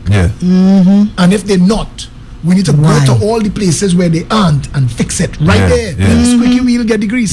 You need water 24/7. That's the goal. You can't get water 24/7 from St. Joseph Farm Road and St. Joseph one company, but you could definitely get it from 41. Right. Because if the one in Toko Manzanilla fail, and it's clear to see. If the people in Toko Manzanilla not getting water, but everybody else says shut that company down, fire those people, start over. The problem is not the chicken, the problem is the cook. What are you doing with the egg? You understand what I'm trying to tell you? We're saying shipping turnaround. There are companies in this world, massive shipping companies. Shipping is $1 trillion industry. Yes, it is. Let us talk to them, make space available. If we're not using Macarib for tourism, if we're not using Macarib for entertainment for the citizens, use Macarib and build a harbor. Because Macarib is one of the, and you could use Macarib and a helicopter landing pad and have cruise ships touch there just to swap out crews. Right. Just to load food and drinking water into their ship. And that's a massive industry by itself. Them literally stopping to buy $50 million worth of food from Trinidad and Tobago that we processing here. When this man Noel Kalichiran talk about in Tobago, foreigners don't want to come to Tobago to see sandals. Foreigners want to come to Tobago to see Tobago. Yes. That's right. Yes. Benny balls. Yep. Tulum. The ecosystem as well. The ecosystem, the forest. We had that water wheel. What was the name of that plantation that we had? They burn it down. They burn it down. We had a water wheel that should have been a museum. There should have been a museum around it. I thank God that I got to go and see it in real life. It was overgrown by the rainforest. Now it's dead, mashed up and it's gone.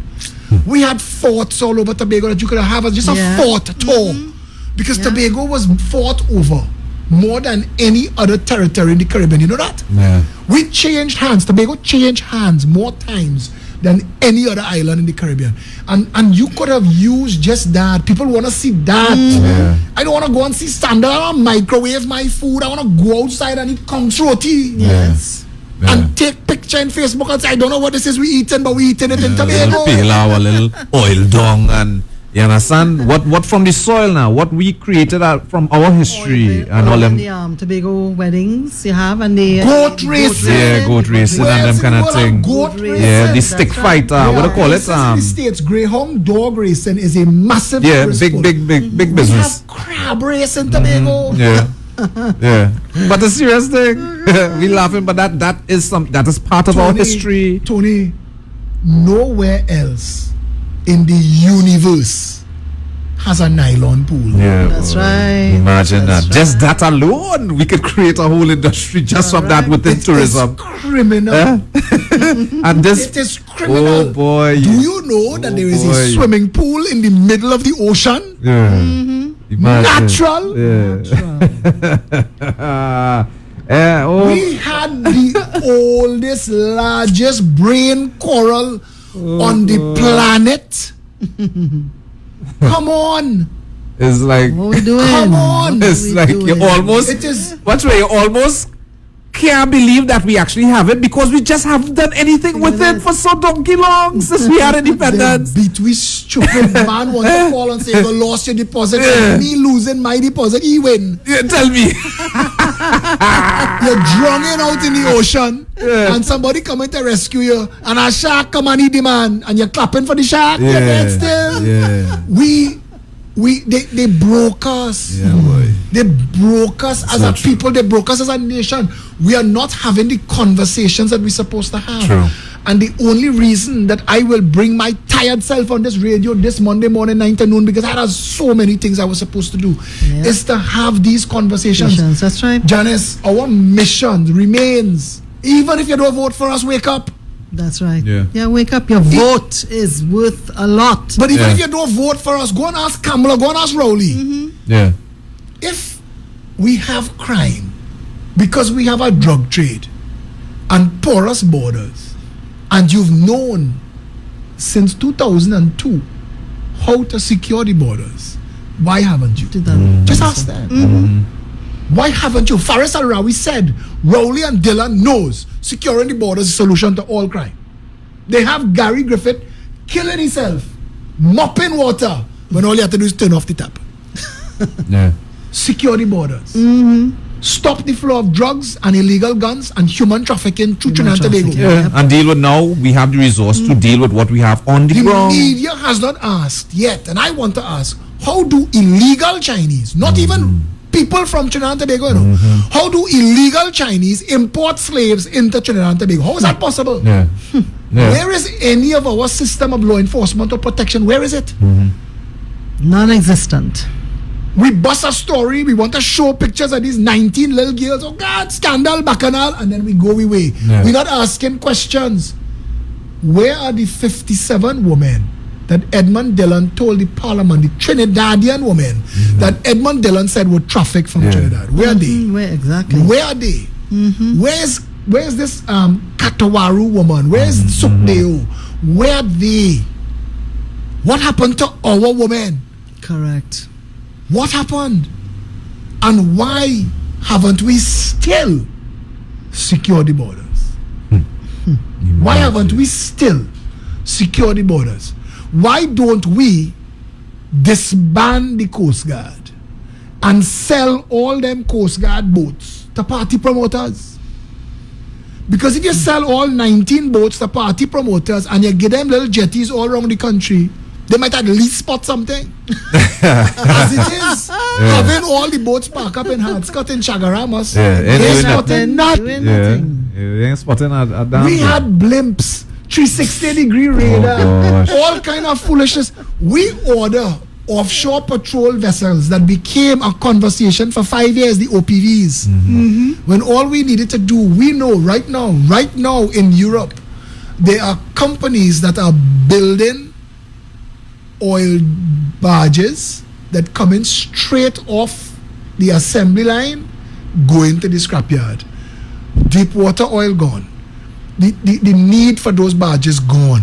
We have about 10 of them park up DDI that you could repurpose, reposition 3 miles out at sea, equidistant from each other, connected by the 360-degree radar, housing Coast Guard, immigration, police, equipped with fast attack boats and interceptor helicopters, 3 miles out at sea, creating a virtual wall in the sea, sonar boys beyond them that telling you ships coming. Ask them, what is your intent? Where are you coming from? What, you understand what I'm trying to tell you? We could manage and run and operate the country. We could manage and get us to a place where everybody, we could manage, we could secure, we could end the drug trade, end the illegal guns, we could end the human trafficking, we could establish an internal affairs division within the police service and clean up the police service.